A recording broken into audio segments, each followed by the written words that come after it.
क्या आप जानते हैं कि परमेश्वर ने स्वर्ग दूतों को कैसे बनाया? स्वर्ग दूत कितनी तेज उड़ते हैं और इसका इंसानों को क्या फायदा है? कुलूसियों अध्याय 1 उसकी 16 आयत में लिखा, क्योंकि उसी में सारी वस्तुओं की सृष्टि हुई, स्वर्ग की हो अथवा पृथ्वी की, देखी या अनदेखी, क्या सिंहासन, क्या प्रभुताएं, क्या प्रधानताएं, क्या अधिकार, सारी वस्तुएं उसी के द्वारा और उसी के लिए सृजी गई हैं। परमेश्वर ने आत्मिक दुनिया की सृष्टि इंसान के बनाने से कहीं पहले कर दी थी। जब परमेश्वर ने स्वर्गों और पृथ्वी की सृष्टि की, उस समय स्वर्गदूत परमेश्वर के साथ थे। स्वर्गदूत के लिए इब्रानी भाषा में जिस शब्द का इस्तेमाल किया गया है वो है मलाक, जिसका मतलब है संदेशवाहक यानी कि दूत। तो स्वर्गदूत क्या है? वो परमेश्वर का संदेशवाहक है। वो परमेश्वर की मर्जी को, उसकी योजना को इस धरती पर पूरा करते हैं। बाइबल में हम पढ़ते हैं कि परमेश्वर ने अपने भेदों को, आने वाले समय को अपने लोगों पर स्वर्गदूतों के द्वारा जाहिर किया। दानियल, यहेजकेल,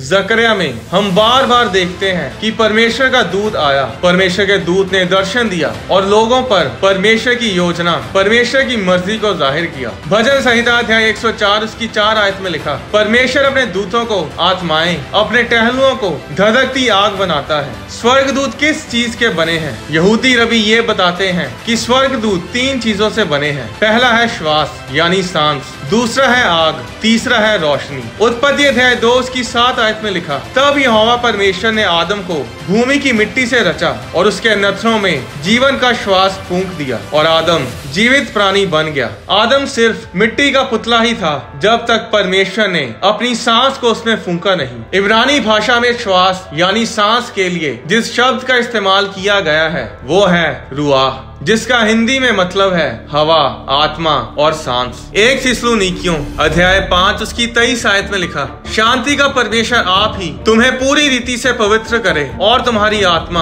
और प्राण और देह हमारे प्रभु यीशु मसीह के आने तक पूरे पूरे और निर्दोष सुरक्षित रहे। ये वचन बताता है कि इंसान एक देह है, एक आत्मा है और एक प्राण है। नीति वचन अध्याय 20 उसकी 27 आयत में लिखा, मनुष्य की आत्मा यहोवा का दीपक है, वह मन की सब बातों की खोज करता है। मनुष्य की आत्मा वो चीज है जिसमें परमेश्वर की श्वास है, परमेश्वर की सांस है। आप जिंदा नहीं होते अगर आपके अंदर आत्मा नहीं होती। आपकी आत्मा परमेश्वर की सांस है और ये अमर है, ये नष्ट नहीं हो सकती, मर नहीं सकती, क्योंकि ये परमेश्वर में से निकली है। परमेश्वर ने स्वर्गदूतों को आत्माएं बनाया। शैतान पहले एक स्वर्गदूत था जो परमेश्वर की आराधना करता था और इसीलिए शैतान अमर है, वो मर नहीं सकता क्योंकि वो एक आत्मा है। इसके बारे में मैंने एक अलग वीडियो में बताया है कि परमेश्वर ने शैतान को क्यों नहीं मारा। अगर आपने वो वीडियो देखी है तो आपको ये वीडियो अच्छी तरह समझ आएगी। इन बातों को बताने का मकसद ये है कि मनुष्य की आत्मा भी अमर है, परमेश्वर उसे नष्ट नहीं करेगा क्योंकि वो परमेश्वर से निकली है और जो कुछ परमेश्वर से निकलता है वो अमर होता है। स्वर्गदूत रोशनी के बने होते हैं। जब जब स्वर्गदूत लोगों को नजर आए हैं वो हमेशा रोशनी से चमक रहे होते हैं। इतनी रोशनी उनमें से निकलती है कि लोग उनकी ओर देख नहीं पाते। प्रेरितों के काम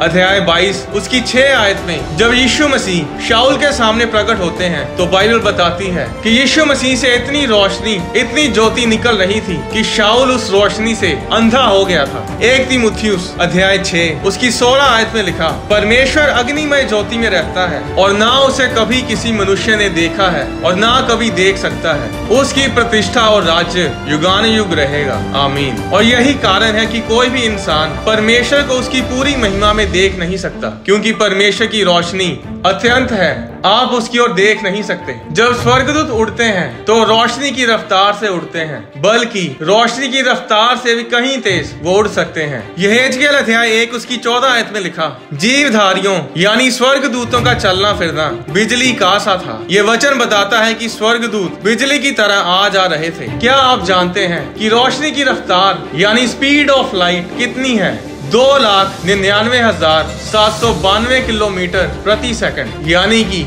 1 सेकंड में रोशनी की रफ्तार है 3 लाख किलोमीटर के करीब और पूरी धरती का घेरा है 40,000 किलोमीटर। इसका मतलब है कि अगर स्वर्गदूत जलंधर शहर से निकले और पूरी धरती का चक्कर लगाकर दोबारा जलंधर शहर पहुंचे तो वो 1 सेकंड में पूरी धरती के आसपास 7.5 चक्कर निकाल सकता है। इसका मतलब है कि मायने नहीं करता कि आपका स्वर्गदूत कौन सी असाइनमेंट, कौन सा काम करने गया है, या वो कौन से देश या कौन से शहर में आपके रास्तों को, आपकी यात्रा के इंतजामों को करने गया है। अगर मुसीबत आप तक पहुंचना चाहती है या दुश्मन आप पर हमला करना चाहता है, तो उस मुसीबत के पहुंचने से भी कहीं पहले आपका स्वर्गदूत आपके साथ आपकी सुरक्षा के लिए खड़ा होगा। इतने सुरक्षित हैं आप। मैंने इस वीडियो की शुरुआत में कहा था कि स्वर्गदूत कितनी तेज उड़ते हैं और इसका इंसानों को क्या फायदा है, तो अब आप समझ गए होंगे। भजन संहिता अध्याय 91 उसकी 11 आयत में लिखा, परमेश्वर अपने दूतों को तेरे निमित्त आज्ञा देगा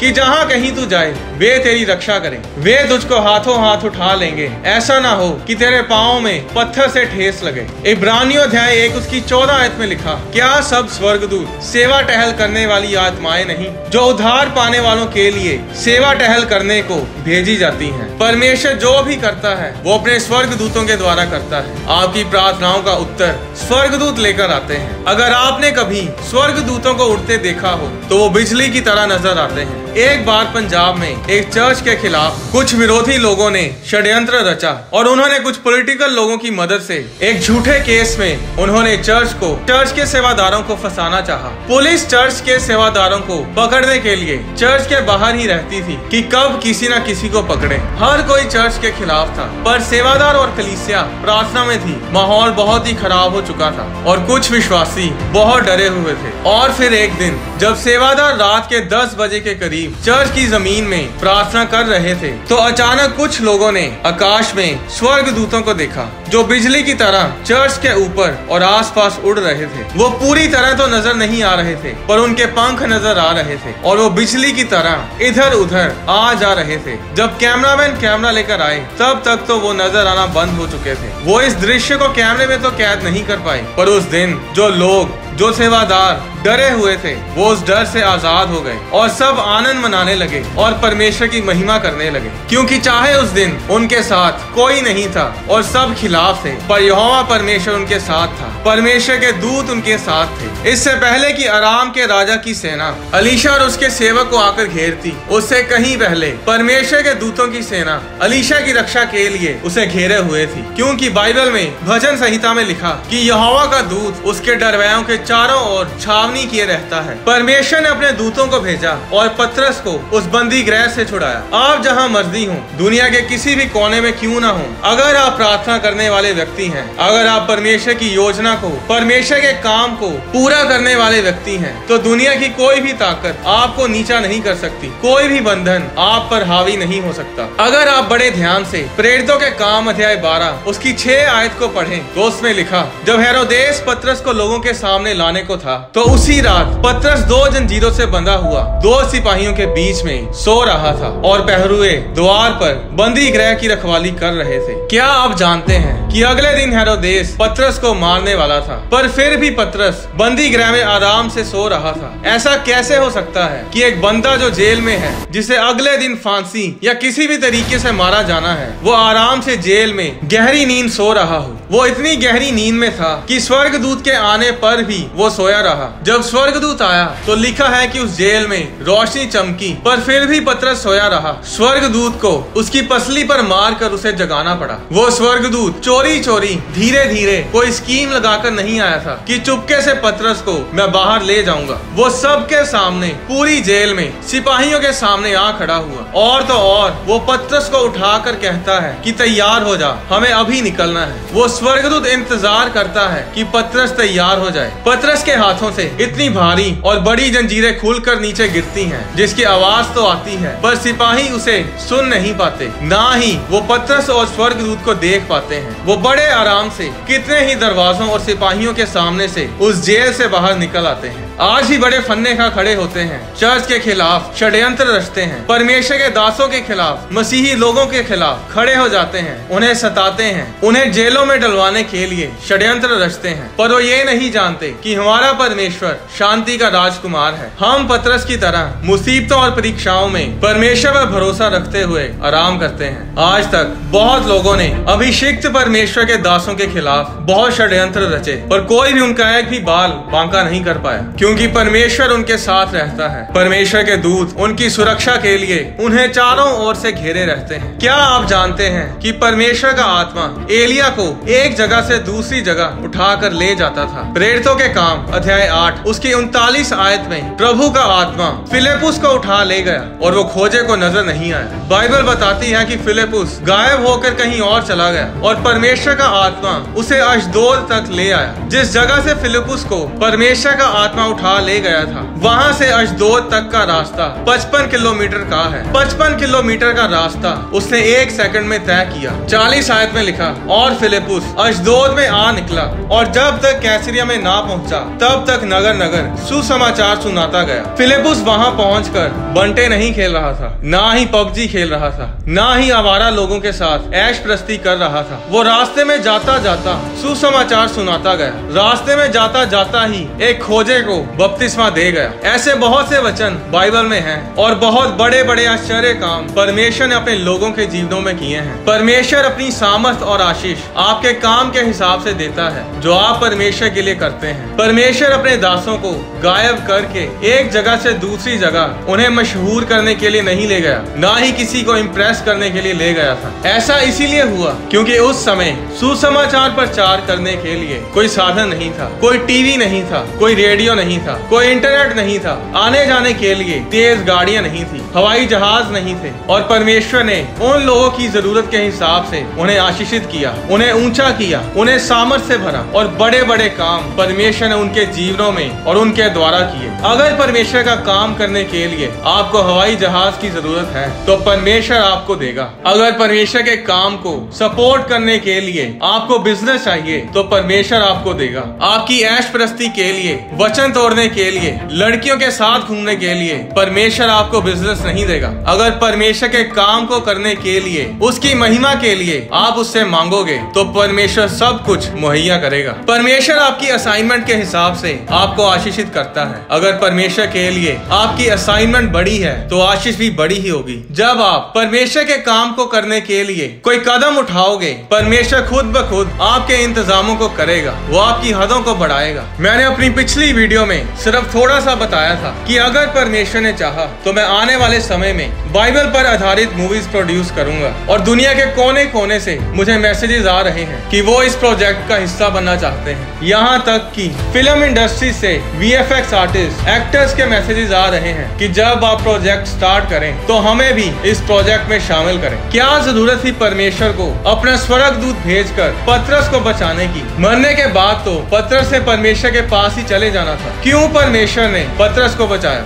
क्योंकि परमेश्वर को पतरस की जरूरत थी इस धरती पर कामों को करने की और इसीलिए पतरस आजाद किया गया। आज क्यों परमेश्वर आपको आजाद करे? क्या आप परमेश्वर के कामों को कर रहे हैं? क्या आप चर्च में किसी सेवा को कर रहे हैं? क्या आप विधवाओं और गरीब बच्चों की सहायता करते हैं? अब बोलने को तो बहुत कुछ है, सब बातें मैं इस वीडियो में बता नहीं पाऊंगा। परमेश्वर चाहता है आप लंबी उम्र जिए ताकि आप परमेश्वर के कामों को कर सके। स्वर्ग दूतों के बारे में इतनी वीडियोस को बनाने का मेरा मकसद ये है कि आपको पता चले कि आप अकेले नहीं हैं। परमेश्वर की सेना, परमेश्वर के स्वर्ग दूत आपके साथ हैं, आपकी सहायता के लिए, आपकी सुरक्षा के लिए। एक बार परमेश्वर के कामों के लिए कदम उठाकर तो देखो। क्या आप जानते हैं कि सबसे पहली चीज जो परमेश्वर ने बाइबल में कही वो है उजाला हो, लेट देयर बी लाइट। और आज लड़ाई भी रोशनी और अंधकार ही की है। अगर आप अपने परिवार में पहलोठे हैं, अगर आप अपने परिवार में सबसे बड़े हैं, तो याद रखें कि शैतान हमेशा आप पर हमला करने की कोशिश करेगा। इसलिए प्रार्थना में बढ़े।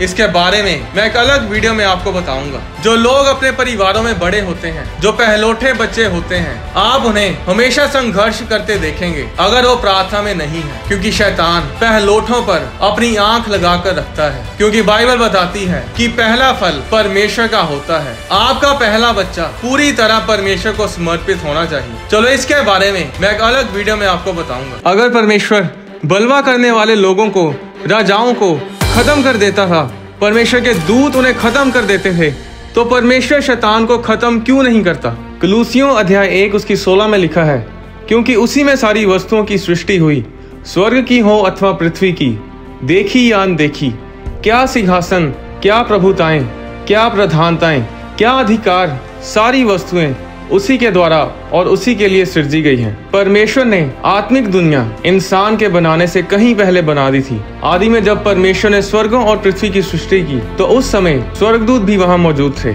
अय्यूब अध्याय 38 उसकी 4 और 7 में लिखा है, परमेश्वर ने कहा, जब मैंने पृथ्वी की नींव डाली तब तू कहाँ था? यदि तू समझदार हो तो उत्तर दे। जब कि भोर के तारे एक संग आनंद से गाते थे और परमेश्वर के सब पुत्र जय जयकार करते थे। जब आदम ने अदन के बाग में पाप किया तो परमेश्वर ने शैतान को उसी समय खत्म क्यों नहीं किया? जब इंसान मरता है तो उसकी आत्मा या तो स्वर्ग में जाती है या फिर नर्क में। इसके अलावा कोई और जगह नहीं। इंसान की आत्मा अमर है, अनंत है, आत्मा कभी नहीं मरती। हमारा शरीर मत्ती अध्याय 24 उसकी 35 में लिखा है, प्रभु यीशु ने कहा, मैं तुमसे सच सच कहता हूँ कि जब तक ये सब बातें पूरी ना हो लें तब तक इस पीढ़ी का अंत ना होगा। आकाश और पृथ्वी टल जाएंगे परंतु मेरी बातें कभी ना टलेंगी, मेरा वचन कभी ना टलेगा। परमेश्वर का वचन क्यों ना टलेगा? क्योंकि वो परमेश्वर के अंदर से निकला है। जो कुछ परमेश्वर के अंदर से निकलता है वो हमेशा के लिए अमर रहता है, वो कभी नहीं मरता। अब परमेश्वर ने स्वर्गदूतों को बनाया, उसने उन्हें आत्माएं बनाया। सब स्वर्गदूत अनंत हैं, अमर हैं, आप उन्हें मार नहीं सकते, उन्हें नाश नहीं कर सकते। शैतान एक गिरा हुआ स्वर्गदूत है। वो पहले एक अभिषिक्त स्वर्गदूत था जो परमेश्वर के सिंहासन के सामने उपस्थित रहता था। शैतान जो पहले लूसीफर कहलाता था वो स्वर्ग का वर्शिप लीडर था, पर जब उसके मन में उसकी सुंदरता और उसके रुतबे पर घमंड आया तो उसने अपने मन में कहा कि मैं स्वर्ग पर चढ़ूंगा, मैं अपने सिंहासन को ईश्वर के तारागण से अधिक ऊंचा करूंगा और उत्तर दिशा की छोर पर सभा के पर्वत पर विराजूंगा। मैं मेघों से भी ऊंचे ऊंचे स्थानों के ऊपर चढ़ूंगा, मैं परम प्रधान के तुल्य हो जाऊंगा। जब शैतान के अंदर मैं आ गई, जब वह घमंडी हो गया, तब वह स्वर्ग से धरती पर गिरा दिया गया और तब एक अभिषिक्त दूत कहलाने वाला शैतान बन बैठा। सिर्फ घमंड के कारण उसे स्वर्ग से निकाल दिया गया। नीति वचन अध्याय 16 उसकी 5 में लिखा है, सब मन के घमंडियों से यहोवा घृणा करता है, ऐसे लोग निर्दोष ना ठहरेंगे। नीति वचन 16 उसकी 18 में लिखा है, विनाश से पहले गर्व और ठोकर खाने से पहले घमंड आता है। अगर आप घमंडी हैं तो आपका भी शैतान की तरह विनाश होगा, पर अगर आप नम्र हैं तो परमेश्वर आपको ऊंचा करेगा। नीति वचन अध्याय 18 उसकी 12 में लिखा है, नाश होने से पहले मनुष्य के मन में घमंड और महिमा पाने से पहले नम्रता होती है। नीति वचन अध्याय 11 उसकी 2 में लिखा है, जब घमंड आता है तब अपमान आता है, पर जब नम्रता आती है तब बुद्धि आती है। याकूब अध्याय 4 उसकी 10 में लिखा है, प्रभु के सामने नम्र बनो तो वह तुम्हें ऊंचा करेगा। क्योंकि शैतान पहले एक अभिषिक्त स्वर्गदूत था जो कि परमेश्वर के द्वारा जन्मा था, इसलिए शैतान एक अनंत आत्मा है जो कभी नहीं मर सकता। और यही कारण है कि परमेश्वर शैतान को हमेशा के लिए खत्म नहीं करते, पर जो परमेश्वर करेगा वो ये है कि शैतान को हमेशा के लिए अथाह कुंड में डाल दिया जाएगा। अगर आप बाइबल को ध्यान से पढ़ें तो पूरी बाइबल में ऐसा कहीं नहीं लिखा कि शैतान को मार दिया जाएगा। प्रेरितों के काम अध्याय 12 उसकी 21 में लिखा है, ठहराए हुए दिन हेरोदेस राज्य वस्त्र पहनकर सिंहासन पर बैठा और उनको व्याख्यान देने लगा। तब लोग पुकार उठे, ये तो मनुष्य का नहीं ईश्वर का शब्द है। उसी क्षण प्रभु के एक स्वर्गदूत ने तुरंत उसे मारा, क्योंकि उसने परमेश्वर को महिमा ना दी और वह कीड़े पड़कर मर गया। ऐसा क्यों हुआ? परमेश्वर ने एक इंसानी राजा को इसलिए मार दिया क्योंकि उसने परमेश्वर को महिमा नहीं दी। पर शैतान जिसने सारी दुनिया को भ्रष्ट किया, परमेश्वर उसे क्यों नहीं मारता? क्या परमेश्वर का जोर सिर्फ इंसानों पर ही चलता है? क्या परमेश्वर की शक्ति शैतान के आगे कमजोर पड़ जाती है? नहीं, कभी नहीं, क्योंकि हमारा परमेश्वर यहोवा सर्वशक्तिमान, परम प्रधान और महाबुद्धिमान है। ऐसी कोई तोप नहीं बनी, ऐसा कोई हथियार नहीं बना जो हमारे परमेश्वर के आगे टिक पाए। वो हमेशा से सर्वशक्तिमान था, सर्वशक्तिमान है और सर्वशक्तिमान रहेगा। ना स्वर्ग में, ना धरती पर और ना धरती के नीचे ऐसी कोई चीज नहीं जो परमेश्वर के आगे घुटना ना टेकेगी। वो राजा मार दिया गया क्योंकि वो शरीर में था, उसकी आत्मा नहीं मरी क्योंकि उसकी आत्मा अमर है, पर वो नर्क में गई। परमेश्वर ने जब आदम को बनाया तो उत्पत्ति अध्याय 2 उसकी 7 में लिखा है, तब यहोवा परमेश्वर ने आदम को भूमि की मिट्टी से रचा और उसके नथनों में जीवन का श्वास फूंक दिया और आदम जीवित प्राणी बन गया। श्वास का इब्रानी शब्द है रूआह, जिसका मतलब है हवा, आत्मा और श्वास। 1 थिस्सलुनीकियों अध्याय 5 उसकी 23 के अनुसार के साथ रहती है। यशायाह अध्याय 55 उसकी 11 में लिखा है, उसी प्रकार से मेरा वचन भी होगा। जो मेरे मुख से निकलता है वह व्यर्थ ठहर कर मेरे पास ना लौटेगा, परंतु जो मेरी इच्छा है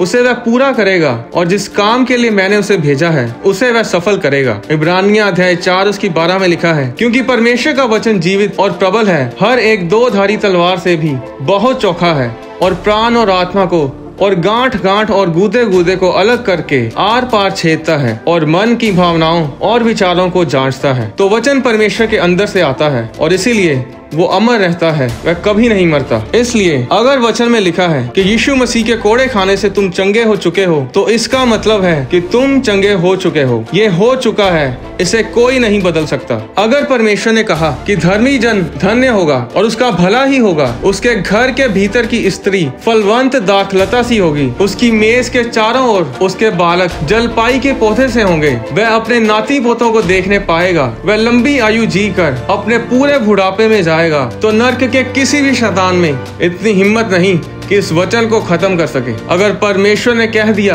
कि ऐसा होगा, तो मतलब ऐसा ही होगा। परमेश्वर के वचन में कोई अगर मगर नहीं होता। जिस शैतान को लोगों ने हौवा बना रखा है, उसमें इतनी भी ताकत नहीं कि एक छोटी सी चींटी को भी मार गिराए। अगर आज वो लोगों को तंग कर पा रहा है, तो इसलिए क्योंकि परमेश्वर ने उसे छूट दी है ये सब करने की। पर वही लोग शैतान के प्रभाव में आते हैं जो परमेश्वर की हजूरी से बाहर हैं। आज लोग प्रभु यीशु की तस्वीरों को शैतान के साथ पंजा लड़ाते दिखाते हैं। ये सब बकवास है। बाइबल में लिखा है लूका 10 उसकी 18 में कि यीशु ने कहा, मैं शैतान को बिजली के समान स्वर्ग से गिरा हुआ देख रहा था। जरा सोचिए कि यीशु मसीह बैठे देख रहे थे, बस दूतों ने उसे स्वर्ग से धरती पे गिराया। प्रकाशित वाक्य अध्याय 20 उसकी 1 में लिखा है कि फिर मैंने एक स्वर्गदूत को स्वर्ग से उतरते देखा, जिसके हाथ में अथाह कुंड की चाबी और एक बड़ी जंजीर थी। उसने उस अजगर अर्थात पुराने सांप को, जो इबलीस और शैतान है, पकड़ के 1000 वर्ष के लिए बांध दिया और उसे अथाह कुंड में डालकर बंद कर दिया, और उस पर मोहर लगा दी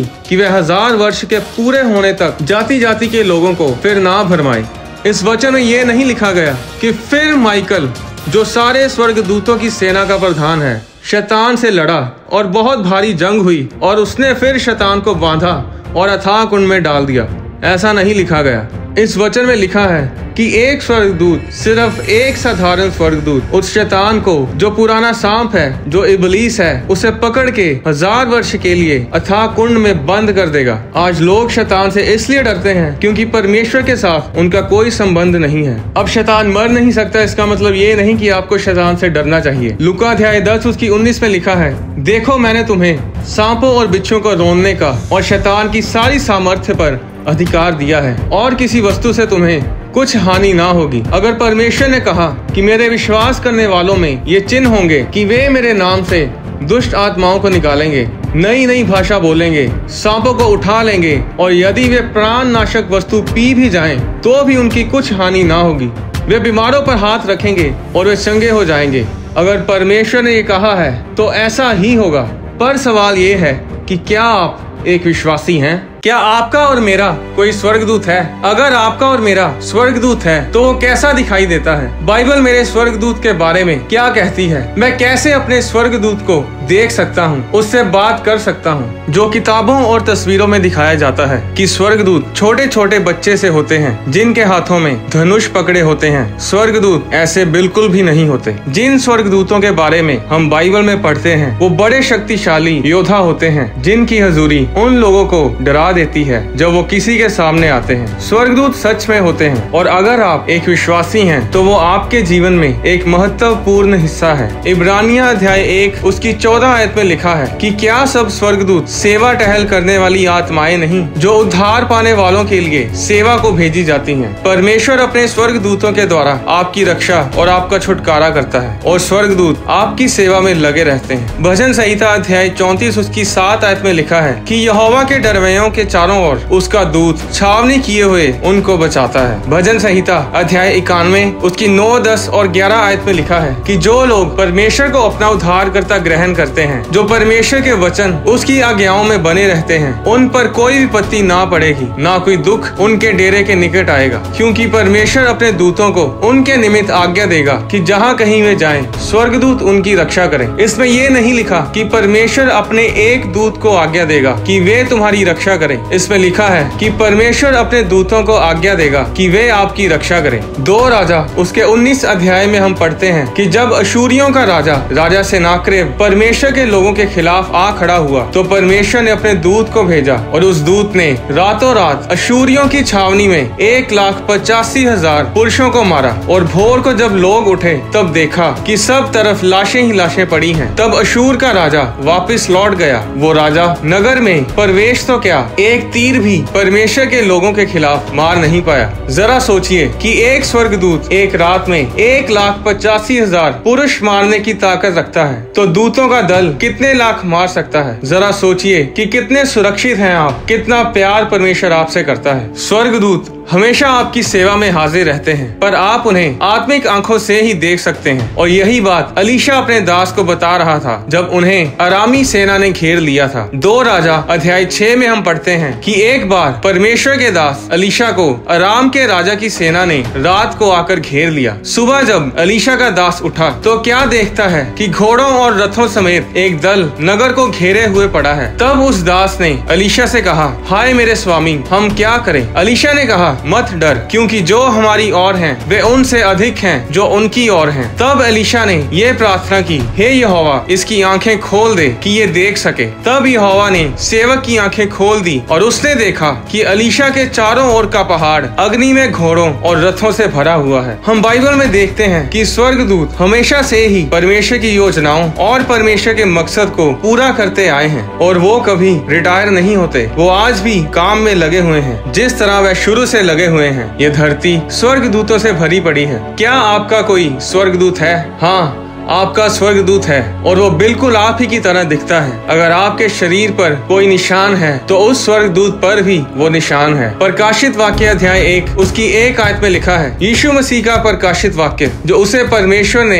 इसलिए दिया कि अपने दासों को वे बातें जिनका शीघ्र होना अवश्य है दिखाए। और उसने अपने स्वर्गदूत को भेजकर उसके द्वारा अपने दास यूहन्ना को बताया, जिसने परमेश्वर के वचन और यीशु मसीह की गवाही अर्थात जो कुछ उसने देखा था उसकी गवाही दी। इस वचन में लिखा है कि यीशु मसीह ने अपने स्वर्गदूत को भेजा कि वो यूहन्ना को उन बातों के बारे बताए जिनका शीघ्र होना अवश्य है। इसमें यीशु मसीह यूहन्ना के पास नहीं आए, बल्कि यीशु मसीह ने अपने स्वर्गदूत को यूहन्ना के पास भेजा। पर जब यूहन्ना ने उस स्वर्गदूत को देखा तो उसने बताया कि वो परमेश्वर के पुत्र यानी यीशु मसीह के जैसा था। प्रकाशित वाक्य अध्याय 22 उसकी 9 आयत में जब यूहन्ना उसके पांव पर दंडवत करने के लिए गिर पड़ा तो स्वर्गदूत ने कहा, देख, ऐसा मत कर, क्योंकि मैं तेरा और तेरे भाई भविष्यद्वक्ताओं और इस पुस्तक की बातों को मानने वालों का संगी दास हूँ। परमेश्वर ही को दंडवत कर। अब आवाज तो यीशु मसीह ही की है, वचन भी यीशु मसीह के ही हैं कि मैं अल्फा और ओमेगा हूँ। पर वो स्वर्गदूत अल्फा ओमेगा नहीं है, वो बस यीशु मसीह के दिए हुए अधिकार से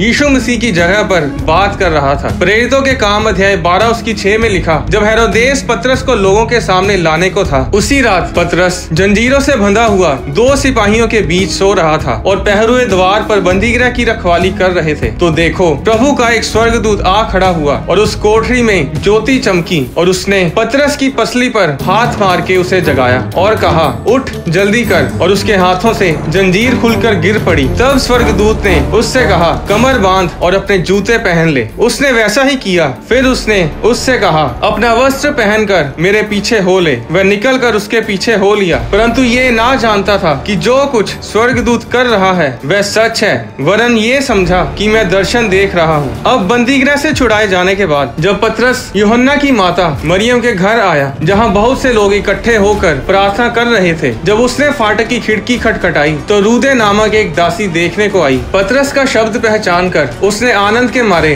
फाटक ना खोला, परंतु दौड़कर भीतर गई और बताया कि पतरस द्वार पर खड़ा है। पर उन्होंने उससे कहा, तू पागल है, परंतु वह दृढ़ता से बोली कि ऐसा ही है। तब उन्होंने कहा, उसका स्वर्गदूत होगा। परंतु पतरस खटखटाता ही रहा। अतः उन्होंने खिड़की खोली और उसे देखकर चकित रह गए। क्यों कलीसिया ये बोलने लगी कि वो पतरस नहीं है, बल्कि पतरस का स्वर्गदूत है। पर जब दरवाजा खुलता है तो पतरस का स्वर्गदूत नहीं बल्कि पतरस ही होता है। इस वचन से हमें ये पता चलता है कि कलीसिया ने बहुत बार पतरस के स्वर्गदूत को देखा होगा। क्योंकि पतरस बंदीगृह में था, इसलिए कलीसिया ने उस दासी से कहा कि वो पतरस नहीं, पतरस का स्वर्गदूत है। पर वे उस समय ना जानते थे कि प्रभु किस रीति से पतरस को उस बंदी गृह से निकाल लाया है। आपका स्वर्गदूत आपके जैसा दिखता है, इसलिए जब किसी के सपने में कोई परमेश्वर का दास, पास्टर, अपोस्टल, प्रोफेट आते हैं तो वो पास्टर नहीं, वो पास्टर का, उस परमेश्वर के दास का स्वर्गदूत होता है। आपके साथ आपका स्वर्गदूत काम करता है, वो आपका है, वो आपकी पूरी उम्र तक आपके साथ रहेगा। मत्ती अध्याय 18 उसकी 10 आयत में लिखा है, देखो तुम इन छोटों में से किसी को तुच्छ ना जानना, क्योंकि मैं तुमसे कहता हूँ कि स्वर्ग में उनके दूत मेरे स्वर्गीय पिता का मुंह सदा देखते हैं। स्वर्गदूत महाशक्तिशाली होते हैं, पर वो सिर्फ यीशु नाम के आगे झुकते हैं। आप अपने स्वर्गदूतों को सिर्फ यीशु नाम में ही आज्ञा दे सकते हैं। जब आप यीशु मसीह के लहू को अपने ऊपर घोषित करते हैं, अपनी गाड़ियों को, अपने घरों को यीशु मसीह के लहू में छिपाते हैं, तब आप स्वर्गदूतों को एक्टिवेट करते हैं। जब आप बोलते हैं कि मैं स्वर्गदूतों को भेजता हूँ कि वो मेरे और मेरे परिवार की रक्षा करें, तब आप स्वर्गदूतों को काम पर लगाते हैं। इस समय भी आपका स्वर्गदूत आपके साथ, आपके कमरे में है, आप जहाँ कहीं भी हैं, वो आपके साथ है, इस इंतजार में कि वो आपकी रक्षा करे, आपकी सेवा टहल करे, ताकि आप परमेश्वर के मकसद को अपने जीवन में पूरा कर पाएं। पर क्या आप उस स्वर्गदूत को काम में लगा रहे हैं? सालों पहले पास्टर क्रेफ्लो डोलर एक प्रार्थना सभा में जा रहे थे कि एक गाड़ी रेड लाइट का सिग्नल तोड़कर उनकी गाड़ी से आ टकराई। पास्टर ने बताया कि जब दूसरी गाड़ी उनकी गाड़ी से टकराई, उन्होंने स्वर्गदूतों को उस गाड़ी में देखा जिन्होंने उन्हें उस भयानक एक्सीडेंट में बचाया, और उन स्वर्गदूतों के कारण ही वे आज जीवित हैं। बाइबल बताती है कि शैतान चोरी करने, घात करने और नष्ट करने के लिए आया, पर परमेश्वर की योजनाएं आपको बहुतायत जीवन देने की हैं। भजन संहिता अध्याय 103 उसकी 20 और 21 आयत में लिखा है, हे यहोवा के दूतों, तुम जो बड़े वीर हो और उसके वचन के मानने से उसको पूरा करते हो, उसको धन्य कहो। हे यहोवा की सारी सेनाओं, हे उसके टहलुओं, तुम जो उसकी इच्छा पूरी करते हो, उसको धन्य कहो। ये वचन साबित करता है कि हर एक वचन जो बाइबल में परमेश्वर ने कहा, चाहे आपकी सेहत के लिए हो, सुरक्षा या फिर आशीष के लिए हो, आपके छुटकारे के लिए हो, उस हर एक वचन को लागू करने के लिए परमेश्वर ने अपने दूतों को अधिकार दिया है। स्वर्गदूत परमेश्वर के वचनों को हमारे जीवन में लागू करने के लिए इस धरती पर आते हैं। पर आप कैसे उन स्वर्गदूतों को काम पर लगाते हैं? आपके मुंह से निकले शब्दों से। आपके शब्द स्वर्गदूतों को ये अधिकार देते हैं कि या तो वो आपको आशीषित करें, आपकी सुरक्षा करें, या फिर हाथ जोड़कर खड़े रहें और आपके जीवन में कोई काम ना करें। जब आप परमेश्वर के वचनों को अपने हालातों पर बोलते हैं, तब आप स्वर्गदूतों को काम पर लगाते हैं। दानियल अध्याय 10 उसकी 12 आयत में लिखा, स्वर्गदूत ने दानियल से कहा कि दानियल, तेरे वचन सुने गए, यानी तेरे शब्द सुने गए, और मैं तेरे शब्दों के कारण आ गया हूँ। दानियल के शब्दों के कारण स्वर्गदूत दानियल के लिए काम पर लग गए। दानियल की प्रार्थना का उत्तर लेकर आने के लिए स्वर्गदूत आसमान में शैतान के साथ लड़े, और ये तभी हुआ जब दानियल ने शब्द बोले, अपने मुंह से वचनों को बोला। और ये आप भी कर सकते हैं। अपने गलत शब्दों से अपने दूतों को लाचार ना करें। परमेश्वर के वचन के बीच से प्रार्थना करें, अपने जीवन पर घोषणाएं करें, क्योंकि स्वर्गदूत सिर्फ परमेश्वर के वचन के द्वारा ही काम करते हैं। एक बार एक विश्वासी को दिल की बीमारी हुई, और वो परमेश्वर के वचन में से विश्वास के साथ अपनी चंगाई के लिए प्रार्थना करता था। एक रात जब वो उठा तो उसने क्या देखा कि स्वर्गदूत उसके पास खड़ा था, जिसके हाथ उसकी छाती के अंदर थे, और वो उसके दिल को कुछ कर रहा था। जब उस विश्वासी ने स्वर्गदूत को देखा तो दूत ने कहा, सब कुछ ठीक है, आराम से सो जाओ। और जब वो सुबह उठा तो वो ठीक हो चुका था, उसका दिल बिल्कुल नया हो चुका था। भजन संहिता अध्याय 34 उसकी 17 आयत में लिखा है, धर्मी दुहाई देते हैं और यहोवा सुनता है और उनको सब विपत्तियों से छुड़ाता है। बाइबल बताती है कि जब जब लोग प्रार्थना करते हैं, तब तब परमेश्वर अपने दूतों के द्वारा लोगों को छुड़ाते हैं। प्रेरितों के काम अध्याय 12 में जब पतरस बंदी गृह में बंद था, तो कलीसिया पतरस के लिए प्रार्थना में लीन थी, और परमेश्वर ने अपने दूत को भेजा और पतरस को उस बंदी गृह से छुड़ाया। प्रेरितों के काम अध्याय 12 उसकी 7 आयत में लिखा है, स्वर्गदूत ने पतरस से कहा, उठ जल्दी कर, और उसके हाथों से जंजीरें खुलकर गिर पड़ी। ऐसी कोई जंजीर नहीं, कोई बंदी गृह जगह नहीं, कोई दरवाजा नहीं जो परमेश्वर के दूतों की सेना को रोक सके। अब इसका मतलब ये नहीं कि आप स्वर्ग दूतों को ढूंढने निकल पड़े, क्योंकि 2 कुरिन्थियों अध्याय 11 उसकी 14 में लिखा है कि शैतान आप भी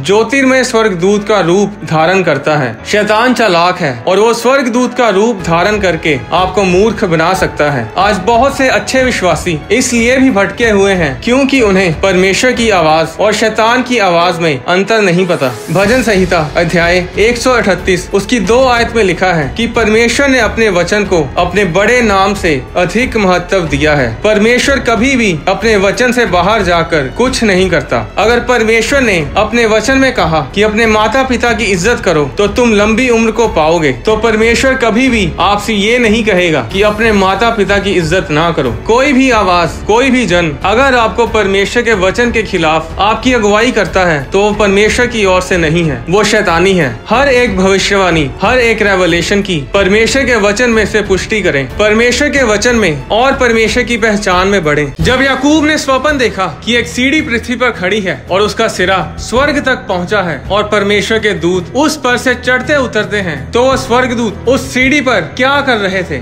ऐसा क्या देख लिया याकूब ने कि जब वो सुबह उठा तो परमेश्वर से मन्नतें मांगने लगा।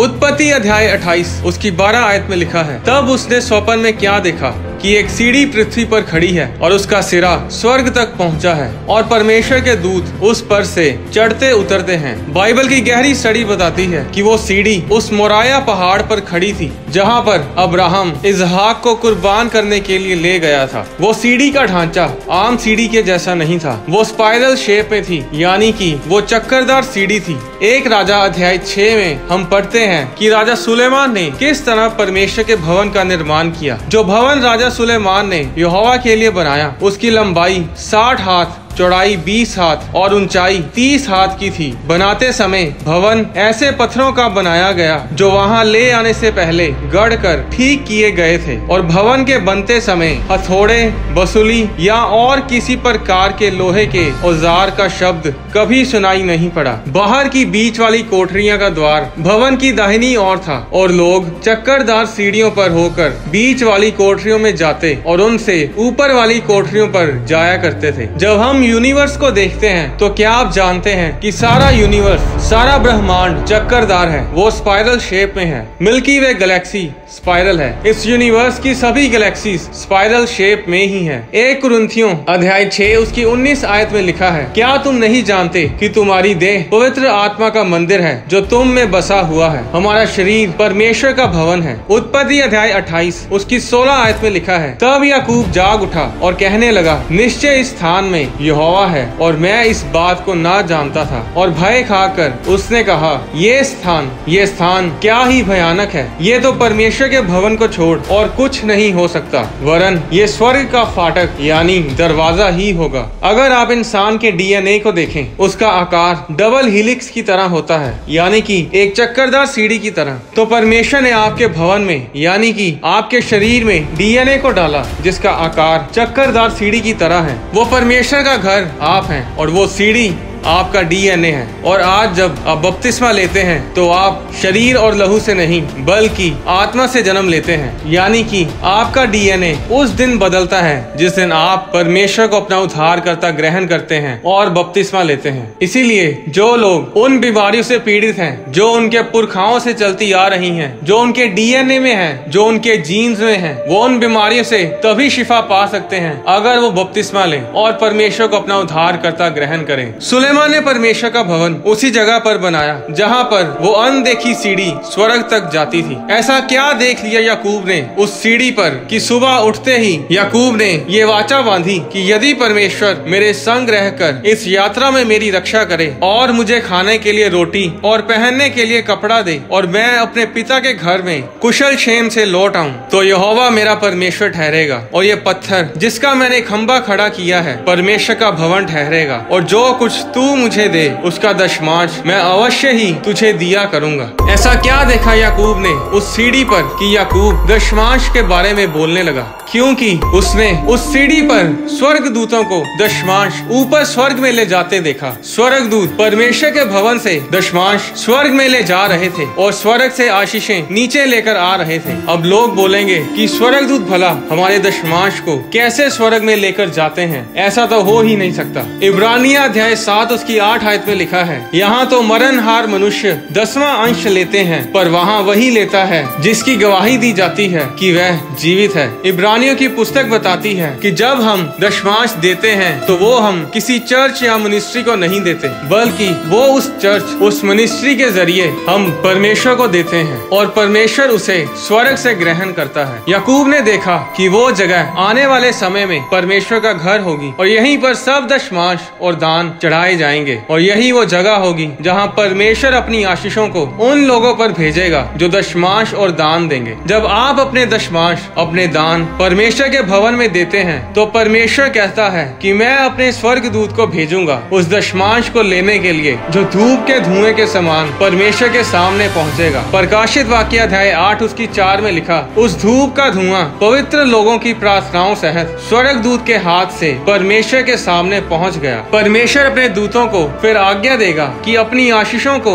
उन दशमांश देने वाले लोगों पर बरसाए कि उनके पास इतनी आशीष हो कि रखने की जगह ना हो। मलाकी अध्याय 3 उसकी 10 आयत में परमेश्वर ने कहा कि सारे दशमांश भंडार में ले आओ कि मेरे भवन में भोजन वस्तु रहे। और सेनाओं का यहोवा ये कहता है कि ऐसा करके मुझे परखो कि मैं आकाश के झरोखे खिड़कियां दरवाजे खोलकर तुम्हारे ऊपर अपरंपार आशीष की वर्षा करता हूँ कि नहीं। आज लोग दशमांश नहीं देते, हदिया नहीं देते, कोई ऑफरिंग नहीं देते, पर वो फाइनेंशियल ब्लेसिंग चाहते हैं, अमीर होना चाहते हैं। जब देखो प्रार्थना कर करके परमेश्वर को तंग करते रहेंगे कि परमेश्वर मुझे अमीर कर, गरीबी को दूर कर, पर अपना दशमांश कभी नहीं देंगे। परमेश्वर कभी नहीं बदलता, वो एक सा रहने वाला परमेश्वर है। मलाकी अध्याय 3 उसकी 6 में परमेश्वर ने कहा, क्योंकि मैं यहोवा बदलता नहीं। 7 आयत में लिखा, तुम मेरी ओर फिरो तब मैं भी तुम्हारी ओर फिरूंगा। सेनाओं के यहोवा का यही वचन है। परंतु तुम पूछते हो हम किस बात में फिरें? क्या मनुष्य परमेश्वर को धोखा दे सकता है? पर देखो तुम मुझको धोखा देते हो और तो भी पूछते हो हमने किस बात में तुझे लूटा है? दशमांश और उठाने की भेंटों में तुम पर भारी शाप पड़ा है, क्योंकि तुम मुझे लूटते हो, वरन सारी जाति ऐसा करती है। आज लोग इसीलिए श्रापों में हैं, गरीबी के, बीमारी के, असफलता के, क्योंकि वो दशमांश ना देकर परमेश्वर को धोखा देते हैं। पर जो लोग दशमांश देते हैं उनके लिए परमेश्वर ने 11 आयत में कहा कि मैं तुम्हारे लिए नाश करने वाले को ऐसा घुड़कूंगा कि वह तुम्हारी भूमि की उपज नष्ट ना करेगा और तुम्हारी दाख लताओं के फल कच्चे ना गिरेंगे। सेनाओं के यहोवा का यही वचन है। आज लोगों के कारोबार फलवंत नहीं है, गर्भ फलवंत नहीं है, मिस कैरेजेस होते हैं क्योंकि वे परमेश्वर को दशमांश नहीं देते। पूरी बाइबल में अमीर होने के लिए कोई प्रार्थना नहीं लिखी। आपको अमीर होने के लिए प्रार्थना की जरूरत नहीं, आपको जरूरत है परमेश्वर के वचन पर अमल करने की। और फिर परख कर देखो कि यहोवा कैसे अपने स्वर्ग के दरवाजों झरोखों को खोलकर आप पर आशीष की बरसात करता है कि नहीं।